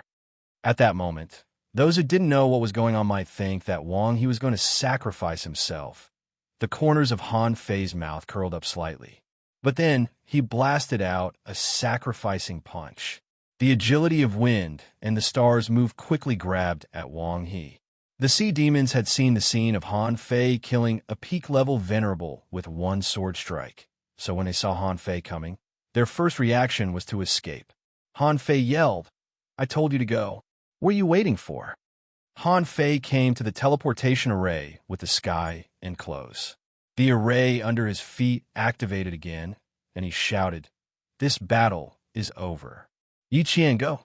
As for Jin Tong, Han Fei didn't need to help him. How could a master who was called a pseudo-king be completely suppressed by 3 half-kings? If it were so easy, the immortal city would have been gone a long time ago.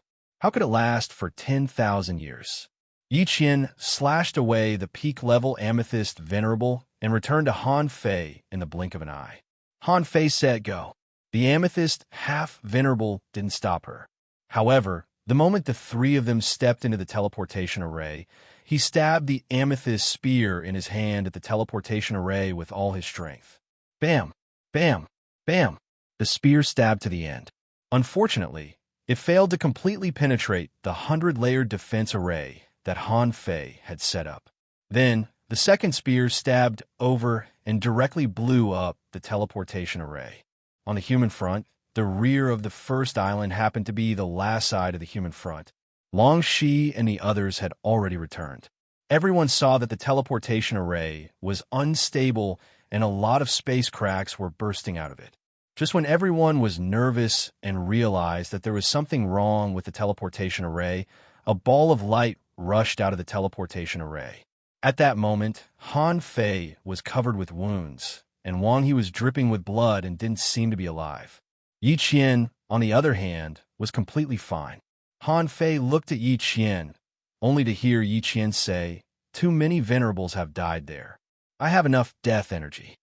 Han Fei nodded slightly, but then he glanced at Wang He coldly and threw a holy light technique at him. Han Fei roared, "Your battle is a mess." Third, asking for votes. Mwah. Into this chapter. Chapter 1581. Originally, in Han Fei's plan, this battle was absolutely a perfect sneak attack. Han Fei didn't set off alone, but had planned it with Jin Tong and brought him along. Therefore, in Han Fei's opinion, how could anyone die when even a fake king had been dispatched? At this time, Han Fei was very angry, very angry. Han Fei roared, "You outnumber us twice as many people. Why did some of you die? What I want is to kill the enemy quickly. As a venerable, I have the advantage in numbers. Why don't we work together to kill them? 2 or 3 people surround one. Since we can't take them down, why don't we fight 5 or 6 against one? I didn't create time for you to fight steadily. It's for you to kill the venerables." Han Fei was furious and cursed, making these venerables speechless. Of course, there were many people who were conflicted and resentful. After all, anything could happen on the battlefield. Long Shi stood up. "General Han, that person's name is Jing Shi. He is a special kind of creature among the sea demon venerables. He can be regarded as a special half-fish and half-grass creature that can shake souls for a short time." So, when he self-detonated, the 3 of them were restrained and fell into the void storm together. Han Fei glared at him with an unfriendly expression and shouted, "Are you accusing me of being unreasonable?" Long Shi lowered his head. "I dare not." Long Shi didn't feel ashamed to lower his head in front of Han Fei. After all, as soon as they passed through the teleportation array, Han Fei killed a venerable with a sword. All of them knew that venerable one. Even a super powerhouse at the peak level of the venerable realm was killed by Han Fei with a sword. This kind of strength was indeed convincing, and they didn't have the right to question it at all. Han Fei said coldly, "I know that your combat power won't be much higher than these sea demon venerables. However, if you go up, just like Huang Ming, drag the enemy to self-detonate and create an excellent opportunity for your companions to kill the enemy. Even if you can't kill the enemy won't seize the opportunity to counterattack. You have been trapped in the cage for thousands of years and should be fighting every day, far more ferocious than the outside world. But today, I don't see your bravery at all." Yi Qian was fine, but Long Shi and the others were scolded by Han Fei. As soon as he opened his mouth, he blew himself up. Han Fei's way of thinking was indeed different from ordinary people. In fact, if one self-destructed in an evenly matched battle, their strength would be greatly reduced after their rebirth, and they would often not even have the chance to escape. Therefore, ordinary venerable ones would not be willing to do that. Everyone felt that this battle was too rushed. They didn't even know who the enemy was or what kind of enemy they were. Therefore, he could only react on the spot when he saw the enemy. At this moment, Han Fei spoke frankly and praised Huang Meng's approach. Indeed, given that Huang Meng had an absolute advantage in terms of numbers, if he followed his plan to kill his enemies, he would definitely be able to kill 4 of the 8 early-stage venerables. He might be able to take them all down. In short, the current situation wouldn't have happened, where he would trade 2 for 2 with the other party. Buzz, the void trembled, and a silhouette quietly appeared. Jin Tong appeared in front of everyone. Seeing Jin Tong, everyone's hearts trembled. They bowed and greeted Honorable King. Jin Tong waved his hand casually. Today's battle is over. You can return to Firestone Island first. Yi Qian glanced at Han Fei and Jin Tong and then said to the others, "Everyone follow me back." After everyone left, Jin Tong smiled casually. "You want to attract the Black Killer Snail King through this battle? Then, you want the Beast Island to support us? I think it's very likely, but a skinny dragon is still bigger than a snake. The number of venerables in Blackblood City far exceeds that of the Immortal City. If the Beast Island doesn't join the battle, we'll be in a very passive position. Are you sure you can influence the Beast Island? The Immortal City and the Beast Island have been estranged for a long time."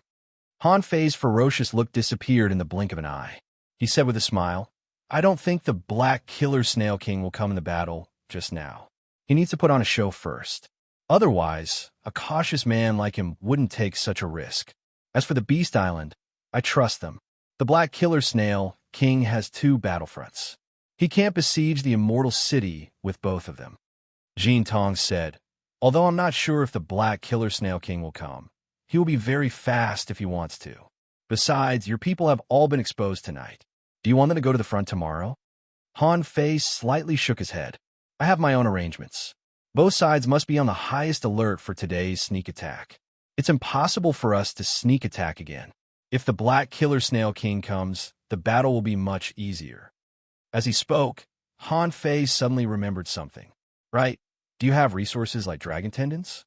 Jin Tong nodded slightly. "Yes. How many do you want?" 3 or 5 will be enough." Jin Tong asked, "Okay. Wang He, how did you know that he's a spy? Even I can't see anything wrong with him. How did you see through him at first glance?" Han Fei said, "It's a unique secret technique of the Yin-Yang Heaven. He's possessed a human and has been used to human combat techniques and arts for a long time. Naturally, he can't see anything wrong with him." Jin Tong said, "Well, since it's a unique secret technique of the Yin-Yang Heaven, I won't ask further. However, a spy at the Venerable Realm can be very dangerous. You'd better get rid of him immediately after making use of him." Firestone Island. The entire Firestone Island was in an uproar. It was no secret that all the venerables on the island had disappeared. The island was only so big. Usually, the venerables would see each other all the time. But tonight, they were destined to be sleepless. Cracks appeared frequently in the sky. In just 10 minutes, 7 consecutive roars sounded, and a total of 7 venerables had died. In this case, if the venerables on Firestone Island were still there, they would have come out to watch the show. Therefore, many people's first reaction was that Han Fei and the others had taken action. Besides, they sent out all the venerables at once. Above the sky, a rain of blood poured down. 7 venerables died one after another. Could they be the venerables of the sea demons? The crowd was still talking about it. Someone sighed. "I hope these fallen venerables are all from Blackblood City." Someone was not optimistic. "How can it be so easy?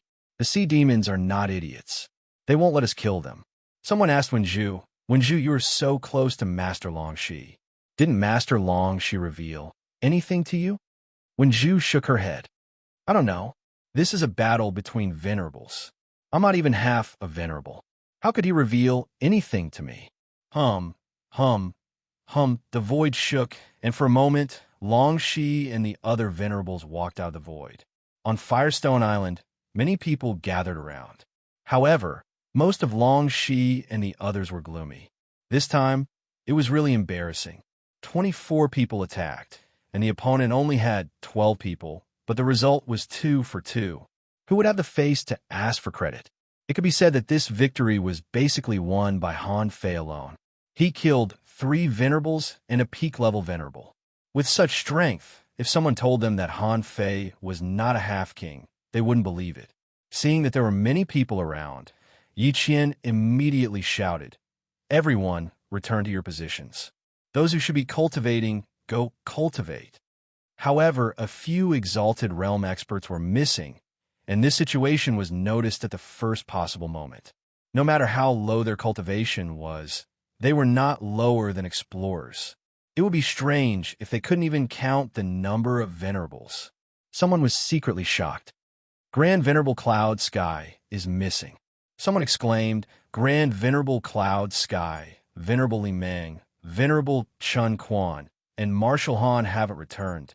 What? Did this operation fail? Someone was shocked. Could it be that the result of this battle was 4 for 3? Even Grand Venerable Han Fei was killed? Huang Ming shouted, "What the hell are you talking about? Marshal Han and Grand Venerable Cloud Sky are busy outside." Phew, as soon as Huang Ming shouted, many people breathed a sigh of relief. That was really scary. They thought to themselves, Commander Han is so powerful. How could he die so easily in a battle that only lasts for 30 breaths? However, some people keenly noticed that there were loopholes in Huang Ming's words. Han Fei and Lu Yuntian were fine, but what about Li Meng and Chen Quan? The void shook, a void crack was torn open, and Han Fei walked out of it. Everyone, including Long Shi and the others, looked at Han Fei. Han Fei shouted, "Attention, everyone! Tonight, I will lead all the venerables on the island to the sea monster camp and kill a peak-level venerable sea monster." As Han Fei spoke, he threw the broken corpse of the peak-level venerable to the ground. Countless people exclaimed at the sight of the giant flying fish carcass. Yi Qian said, "This is a peak-level venerable sea monster, Li Fei." Many explorers looked at this body that was more than 3,000 meters long curiously. Even though it had died, the strong demonic energy on its body still shocked countless people, and even their legs couldn't help trembling.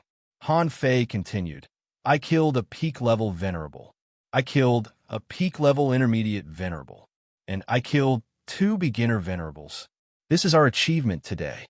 Under everyone's shocked gazes, Han Fei's voice slowed down, and he said solemnly, "However, in this battle, although we won a great victory, we also lost 2 human venerables who were involved in the void storm and died on the spot." Han Fei's tone suddenly changed, and his tone was cold, making Long Shi and the others blush. In front of these explorers, Han Fei naturally didn't mention the specific battle situation. Of course, they knew how badly they had done in this battle. They also understood that Han Fei said this to boost morale. Morale could be boosted, but not destroyed. Only then did they understand why Han Fei could be the commander. Because Han Fei could control the war.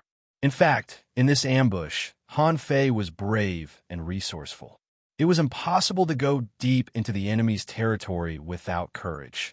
It was a great strategy to achieve such a result in the enemy's territory and even have a numerical advantage. With such a brave and resourceful commander, why should the human side be afraid to fight? Han Fei shouted, "War has always been so cruel. As long as the enemy is still there, people around you will constantly die. Put away your grief, take out your courage, and dare to fight to the death in battle. Every victory you win is a victory for the human race. I hope that you can carry on the victory to the end in the future. Even if you have to fight to the last person, even if you are unarmed, use your bodies to die with the enemy." Han Fei didn't talk about the battle process of the other venerables. Han Fei specially talked about Huang Ming's battle process, which was commendable for his courage. How could there be no sacrifice in killing the enemy? As the saying went, injuring 1,000 enemies, injuring 800 soldiers. This was a helpless move. If Han Fei didn't take this path, he could simply cultivate. It didn't matter even if he hid alone in the end of the world. Unfortunately, Han Fei was the master of the yin-yang heaven. Even in this cage, everything Han Fei did was what he should do. Swish, Han Fei put away Li Fei's corpse and then threw out another corpse. Many venerables exclaimed, "Is this Yu Xinghuan?" Han Fei said, "Everyone on Firestone Island, listen up. Tonight, cook the demons and eat their meat. Let's fight again in the future. Chapter 1582. Of all the people present, Wang He was the most worried.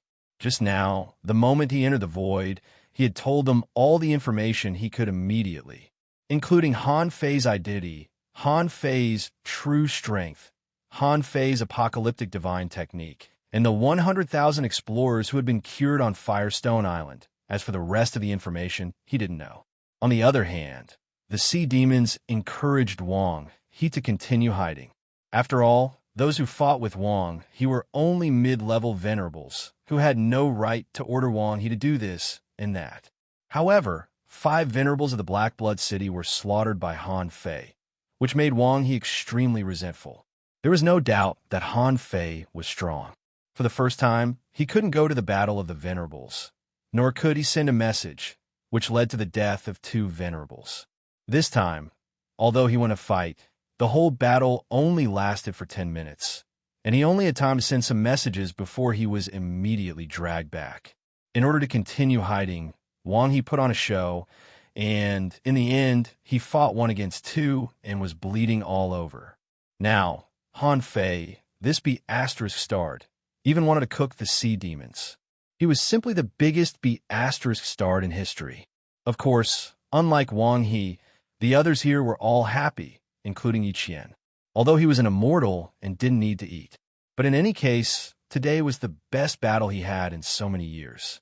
Although he didn't fight for long in this battle, the more enemies died, the more he felt comfortable. Besides, he also inhaled a lot of dead air. When the scene was already out of control, Han Fei perceived and said to Long Shi, "When Lu Yuntian comes back, tell him to go to the general mansion to find me." Long Shi nodded. "Yes, General Han." While the outside world was studying how to cook the sea demons, Han Fei entered the general mansion.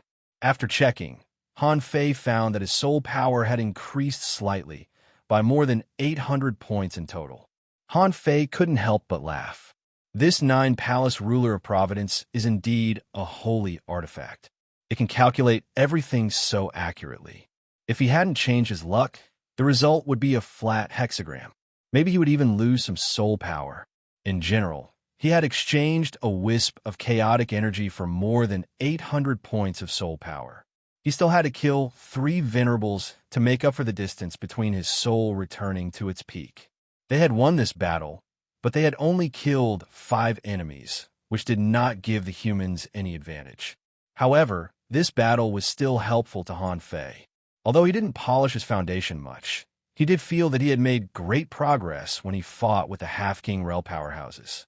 This was not a matter of foundation, but a matter of confidence in battle.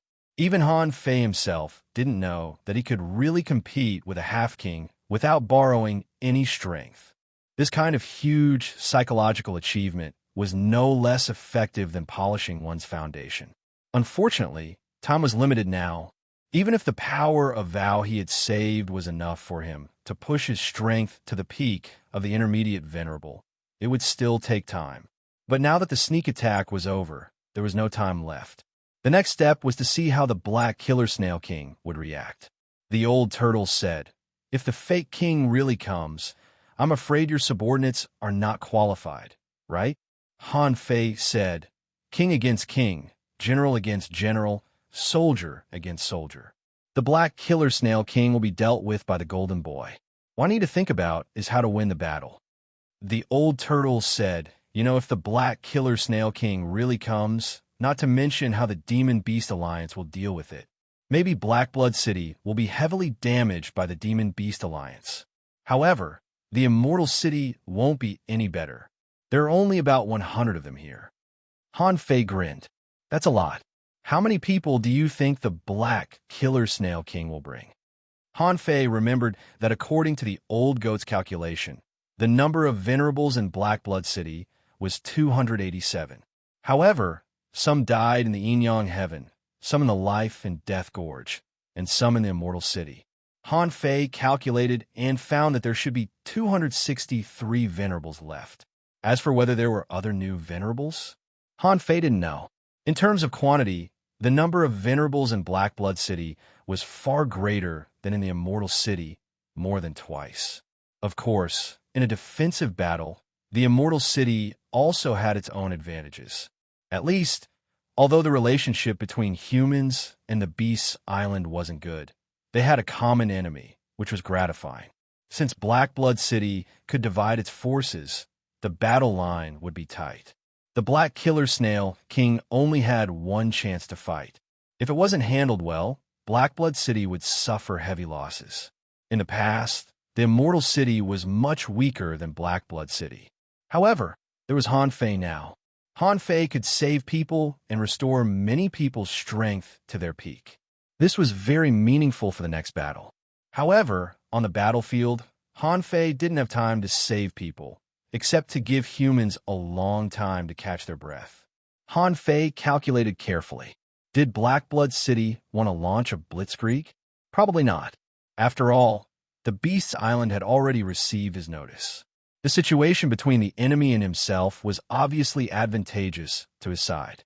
However, in a battle, the leader's strategy was the most important. If his arrangement wasn't good, even if the humans and the Beast's Island had some advantages, they would be wasted. Of course, all this was to put the immortals in the human camp. And Han Fei clearly learned from Jin Tong and Netherworld that once they turned to the immortals, they couldn't be called humans anymore. The old turtle also said, "Don't ask about the secrets of the immortals." Behind these people, there was a force that even he didn't dare to mention. It was the old turtle's words that made Han Fei start to pay attention to the immortals. A creature that grew up on the aura of death, which could almost cover the entire sea. How big were the territories of the Yin-Yang Heaven and the Waterwood Heaven? And how powerful were the forces behind the immortals?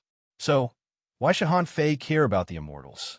If the entire immortal city was filled with immortals, Han Fei wouldn't dare to open this cage at all. Otherwise, if only the beast could be trusted, it would be him who would have a headache. Jin Tong said that the immortal city would stand on his side, but that was only his promise.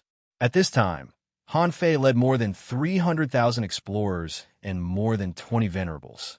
However, compared to the immortals, this was nothing. Of the 7 big islands on the front line, 4 were basically occupied by the immortals, and 3 were the land of the living. In the battle with the sea demons, it seemed that he had to make full use of the power of the immortals. At this moment, Long Shi outside the door said, "General Han, Grand Venerable Yintian is here." Han Fei said leisurely, "Come in." Lu Yintian had mixed feelings. Tonight, in just 30 minutes, 7 immortals died in a row, which really scared him. It could be said that the situation of the immortal city seemed to have changed since Han Fei came. In just a few days, including the human side, 9 immortals had died. This speed of death was unprecedented. At this rate, who knew what the immortal city would be like in a year? Lu Yuntian entered the general's mansion. Seeing Han Fei sitting cross-legged, he asked directly, "What do you need me to do?" Han Fei smiled faintly. "Later, you have to cooperate with me to put on a show. You can imagine, I'll kick you out of the general's mansion before you finish what I arranged for you. After you go out, you need to pretend to be angry and wait for Wang He to come to you. Remember, you must put on a good show. Your performance may be related to the life and death of all the venerable realm powerhouses here." Wow! Lu Yintian took a deep breath, his eyelids twitching wildly. Han Fei's words were too serious, which put a lot of pressure on him. Lu Yintian had to believe Han Fei, because this man was too evil. He could even sneak attack the sea demon camp. Was there anything else he couldn't do? The first time he killed a venerable, Han Fei did it. The second time he sneak attacked the sea demon camp, Han Fei also did it. As for this time, Lu Yintian had no reason not to believe Han Fei's plan. And this time, no one came to stop Han Fei. Han Fei was like a special envoy of the immortal city, who could do whatever he wanted. Outside, Wang He was very nervous. He was also eating meat.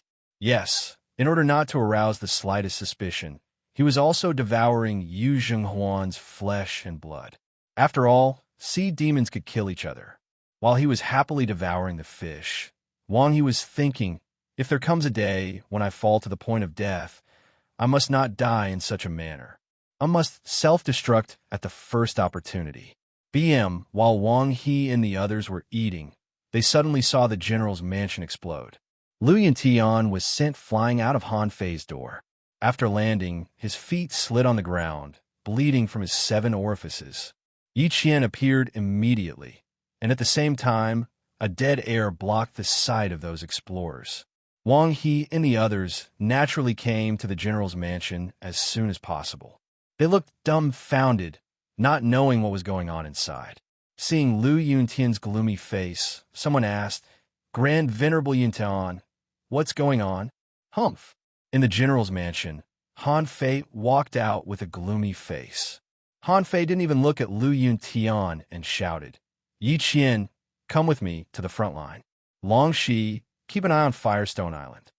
Han Fei took Yi Qian and left quickly. Lu Yuntian also snorted coldly and left, but he didn't leave the island. Seeing this scene, Wang He immediately thought, it seems that Lu Yuntian didn't complete what Han Fei asked him to do. That's why Han Fei was so angry. Wang He immediately said to Long Shi and the others, "Don't let the people below know about this. You all stay here. I'll go and see what's going on." Everyone understood Wang He's words. He just wanted to comfort Lu Yuntian. The venerables couldn't help but sigh, thinking to themselves, Han Fei is actually good in all aspects, but his way of being a commander is too domineering and difficult to get close to. In a corner of Firestone Island, Wang He caught up. Old Lu. No, what's wrong with you? Why are you in such a bad mood?" Lu Yuntian thought to himself, "Wang He, there's really something wrong with you." Lu Yuntian said with a sullen face, "Old Wang, you said you didn't want to stay in Han Fei's team. F***CK. I should have believed you long ago. If I have the ability to get us out of here, will you do it?" Chapter 1583. Lu Yuntian knew that his bad relationship with Han Fei would end with Wang He's appearance and death. At this moment, Lu Yuntian was very angry. He was beaten by Han Fei in front of so many venerables. Why can't I tolerate it? Lu Yuntian scolded Han Fei. As he spoke, Lu Yuntian and Wang He drank and chewed on the meat. Then he said in a low and cold voice, "You should know that you are the most glorious people tonight. You have attracted the attention of all the venerables of Immortal City and Black Blood City. Today, there should be a lot of demi-kings and peak stage venerables, right?" Wang He nodded solemnly. More than a lot. The 3 demi-kings were intercepted by the golden boy Venerable Wang alone. In addition to the peak stage venerable Han Fei killed, Yi Qian fought another peak stage venerable, and there should be at least 3 more peak stage venerables behind. All of this happened in a short span of 30 breaths. At that time was tight. Can you imagine? Wang He was not exaggerating. If Han Fei had stayed for 1 more minute, the Sea Demon's follow-up peak stage venerables would have arrived. At that time, it was hard to tell who would win. Han Fei was fast in speed and execution. At that time, he wanted to stall for time. However, Han Fei caught him and brought him back. He had experienced Han Fei's terrifying speed. "Humph," Lu Yuntian sneered. "Do you think you're the only ones taking risks? You don't know that I'm also taking risks. I also went deep into the enemy's territory, but I was in much more danger than you." Wang He was shocked. "Seriously? So dangerous? Did you encounter a peak stage venerable?" Lu Yuntian sneered. "Bullsh asterisk T. Do you think you're the only ones who went to the rear of the Sea Demon's camp through the teleportation array?" Wang He was puzzled. "Why? You went too. Where did you go?" Lu Yuntian sneered. "Of course, the Sea Demon camp closest to the first island of our human race. That is, the camp where Han Fei stirred up a storm." Wang He was shocked. "No, how dare you?" At that time, everyone was fighting crazily. "You?" As Wang He spoke, he went silent. His heart skipped a beat. Han Fei has an ulterior motive. Tonight, it was said to be a sneak attack, but in fact, it was just a cover. In fact, Han Fei's purpose was to attract all the venerables in the Sea Demon camp through himself and them. With one move, the rear of the Sea Demon camp was completely empty, and Lu Yuntian took the opportunity to go to the Sea Monster camp. As for how, Han Fei was a master of arrays. Wherever he went, he left behind a teleportation formation. This was a piece of cake. As long as Lu Yuntian was prepared in advance and brought Han Fei's formation map, When the first crack appeared, he could teleport to the sea demon camp according to Han Fei's deployment. Then, he secretly set up a formation. Of course, these spirit arrays were all interconnected, so it wouldn't be a problem for a great senior to arrange a spirit array in advance. The problem was, Lu Yuntian did not do it well. Wang Yi was shocked. What a deep scheme. While everyone was still immersed in the joy of killing 5 monsters in a row, Han Fei was already planning for the next step. Wang Yi did not even dare to imagine that he had managed to kill 5 supremacies with just a sneak attack. Then did Han Fei ask Lu Yuntian to secretly set up a trap? How many people was he going to kill? Wang Yi couldn't help but think. Although only 100,000 of the 300,000 people on Firestone Island were cured, it wouldn't be a problem for this small number of people to destroy a corner of the sea demon camp. Wang Yi concluded that with Han Fei's scheming and scheming, next time it would definitely be more than just 5 supremacies. Who would have thought that Han Fei would sneak attack the same place twice in a row? The only thing that Han Fei didn't understand was that it would take time to kill a venerable. If Han Fei wanted to quickly slaughter the sea demon venerables in that camp, he couldn't do it alone. This time, Jin Tong had already taken action in person. Next time, in addition to the more than 20 venerables on Firestone Island, there would probably be many peak-level venerables and advanced venerables. In the rear of the Immortal City, even the Netherworld Half-King might come out in person and lead the entire Immortal City. Thinking of this, Wang Yi felt his scalp go numb. What a cunning scheme this was. If they were F***King tricked, more than 5 supremacies would die. At least 10 supremacies would die. If the Black Killer Snail King was stalled by Jin Tong, more than 15 supremacies might be killed in the battle. Wang Yi quickly calculated the possibility of the Sea Demon Venerables dying in his mind. After careful calculation, Wang Yi was almost sure that with Han Fei's thunderous means, he could definitely kill more than 10 Sea Demon Venerables in one fell swoop. No, I have to send this message back. Otherwise, Blackblood City will suffer heavy losses. Hiss, Wang Yi sucked in a breath of cold air and said slowly, what a deep scheme. Hey, wait. Since he has already calculated it, why did he just... Lu Yuntian sneered. Why were you kicked out just now, right? It's mainly because your battle time is too short. I only have 30 seconds.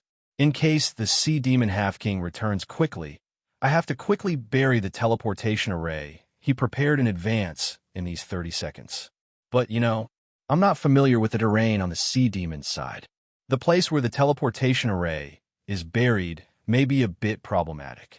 Maybe it's close to a Sea Demon Valley. Because of that, he kicked me out. Son of a B***TC. Wang Yi secretly remembered it. Before he could think about it, Lu Yuntian grabbed the wine jar and gulped down a few mouthfuls. Old Wang, tell me the truth. You are the shrewdest of all these people. I know that Han Fei is extraordinary, but think about it. He entered the cage easily and found us easily. What does it mean? Wang Yi, huh? What does it mean? Lu Yuntian. It means that this person may indeed be here to free the cage. He may have a way to break the cage. What? Wang Yi couldn't help but exclaim. How is that possible? Sure. Lu Yuntian shushed Wang Yi and said, why is it impossible? Don't shout. I accidentally overheard his conversation with Exalted Yiqian the other day. They mentioned something about the cage. Unfortunately, Han Fei was too keen and immediately set up a soundproof array. Wang Yi said in a low voice, do you think it's possible? Lu Yuntian sneered. Why not? Han Fei is not an ordinary person at all. Have you ever seen a middle-level venerable who can kill a peak-level venerable casually? This was done in front of all of you. I was the first to believe him when he said he could kill a demi-king. However, Han Fei is not omnipotent. He can kill enemies, but he may not be able to protect his own people.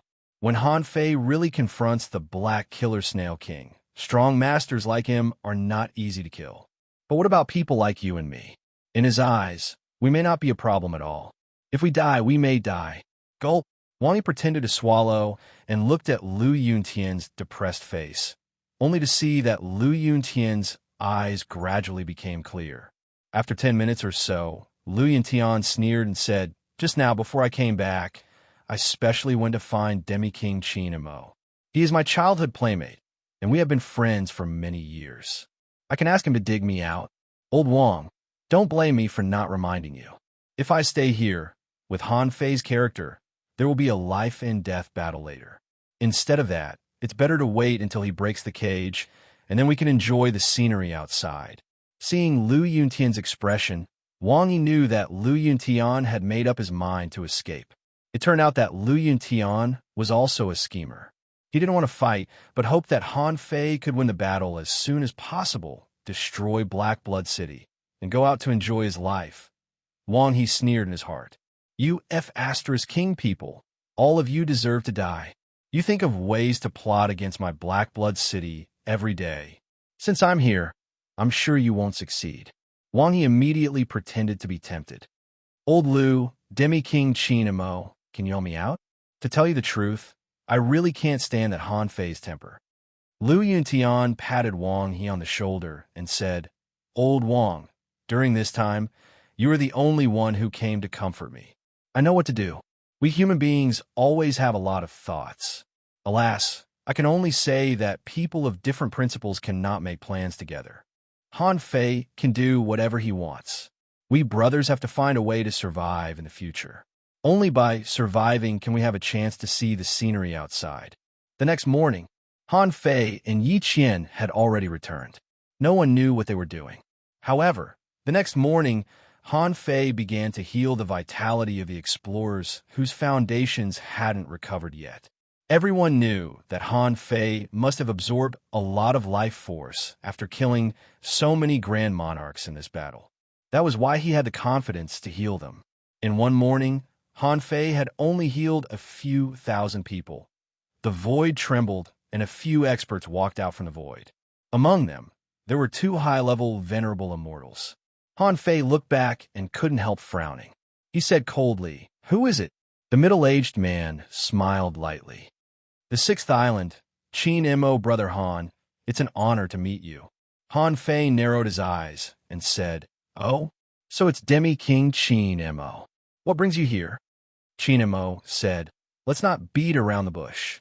Lu Yuntian is my brother since I was a child. Since I'm under Brother Han's command, you should treat me normally. But Brother Han is stubborn. I know my brother is having a hard time, so I'm here to ask for him. I heard that Brother Han is closer to the immortals, so I and the Golden Boy Venerable asked 2 experts to help you. What do you think? At that moment, everyone's eyes were fixed on Lu Yuntian. Huang Meng even said, Isn't this a little too much? Everyone was a little angry. Although Han Fei was a bit domineering, he was definitely a leader worthy of respect and admiration.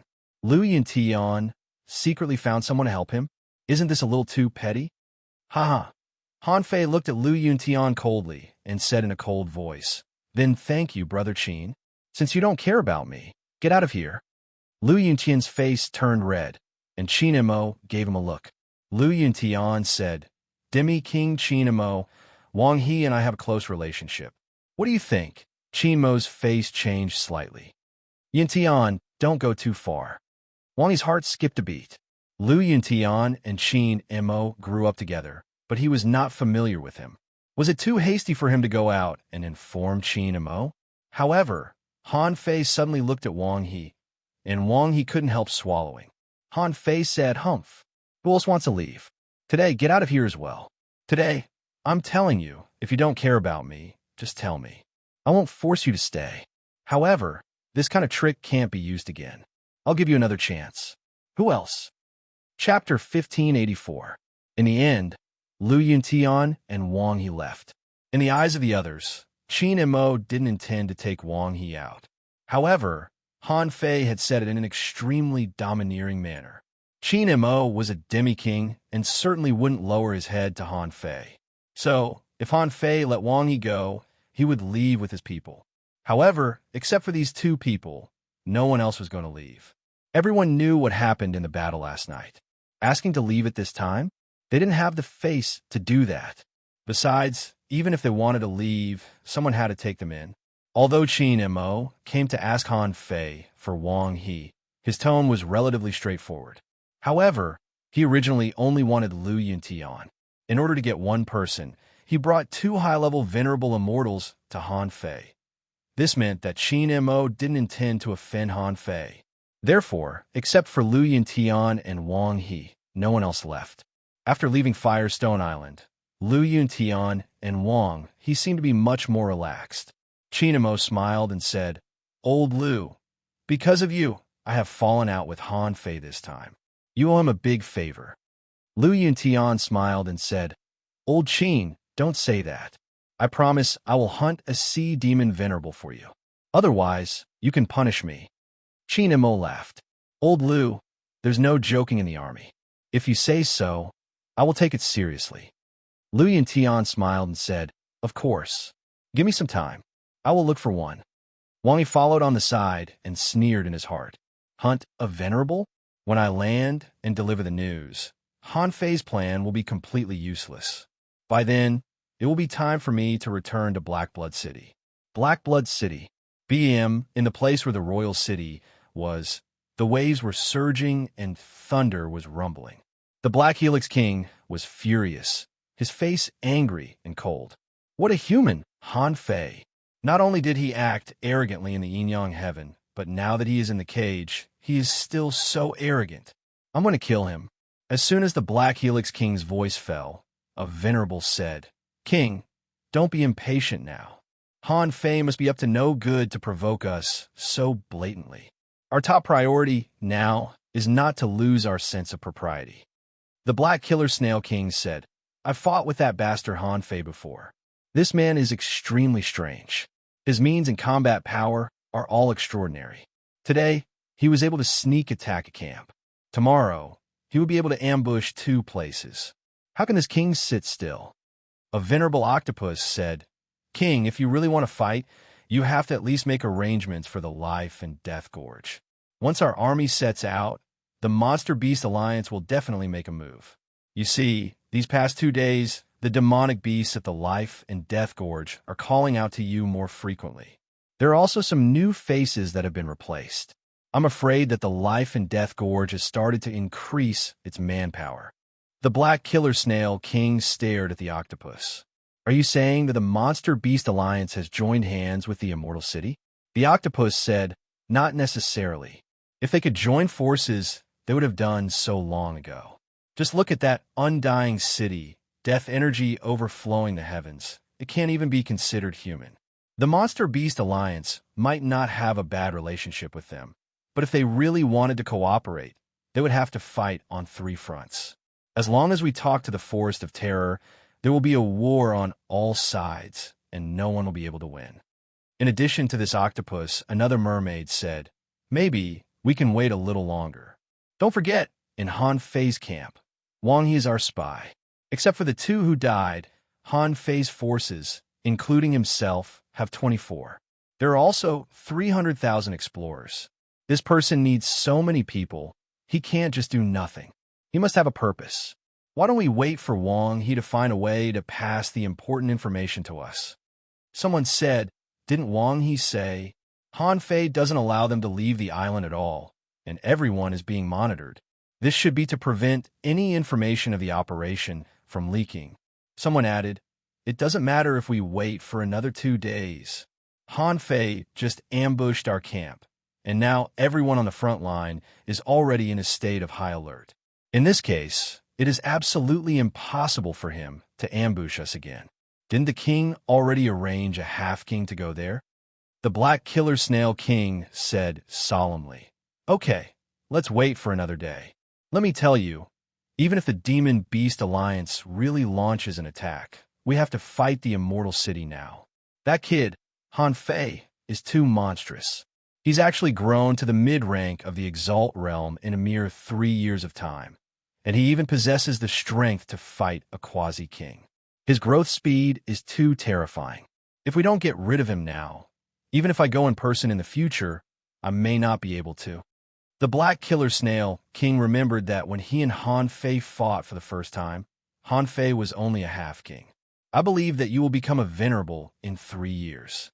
I also believe that you are very talented, and your strength has improved a lot after becoming a venerable.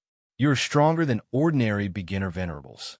However, Han Fei has surpassed the beginner venerable and reached the intermediate venerable. This horrified the Black Killer Snail King. He had never heard of such a growth speed. While the Black Killer Snail King was discussing something, the void suddenly shook. Someone tore the void and came through. When that person appeared, who else could it be but Chao Xian? The Black Killer Snail King said angrily, "What's so urgent that you have to come here in person?" Chao Xian said weirdly, "My lord, Han Fei intends to launch another sneak attack." Huh? In an instant, everyone turned to look at Chao Xian with faces filled with disbelief. He just launched a sneak attack last night. Only half a day had passed, and he was going to launch another sneak attack? Steal his ironhead fish? Someone asked, "Chao Xian, where did you get the news? Is it a trap?" Chao Xian immediately said, "Wang He sent the news in person. He has found a way to get out of Han Fei's hands. After he came out, he sent the news through a special channel." Someone was confused. He came out? He just said he couldn't come out yesterday. Was he discovered? Chao Xian shook his head. "I thought so too at first, but after knowing what happened, I think it might be Han Fei's style. That's why I came back to tell you, my lord." The Black Killer Snail King said casually, "Tell me about it." Immediately, Chao Xian told him about how Han Fei broke into the Immortal City, demanded the ruling power, recruited the disabled venerables and explorers, and so on. When Chao Xian talked about Han Fei's extremely domineering character, the Black Killer Snail King nodded. This series of descriptions was exactly the same as that of the Han Fei he had fought before. Back in the war on the Scattered Stars Island, Han Fei was not only cruel to sea demons, but also to humans. The human supremacies did not even bat an eyelid when they said they would slaughter them. In the Battle of the Scattered Stars Island, blood flowed like a river, but this guy didn't care at all. What's more, this guy even sent more than 3,000 people to intercept the 800,000 troops. Is this really an idea that a human can come up with? After hearing Chao Xian's introduction, the Black Killer Snail King said affirmatively, "Yes, this character description fits Han Fei very well." "Then before you came back, did you ask Li Santong to search for the place where the teleportation array was hidden?" Chao Xian immediately said, I did. As soon as the news came back, we looked for it, but it was not the place that Wang He said. There was only a little human aura left in that place. The place that we found was definitely buried behind the campsite. It was somewhere further behind the campsite and had already escaped the detection range of the 3.5 King.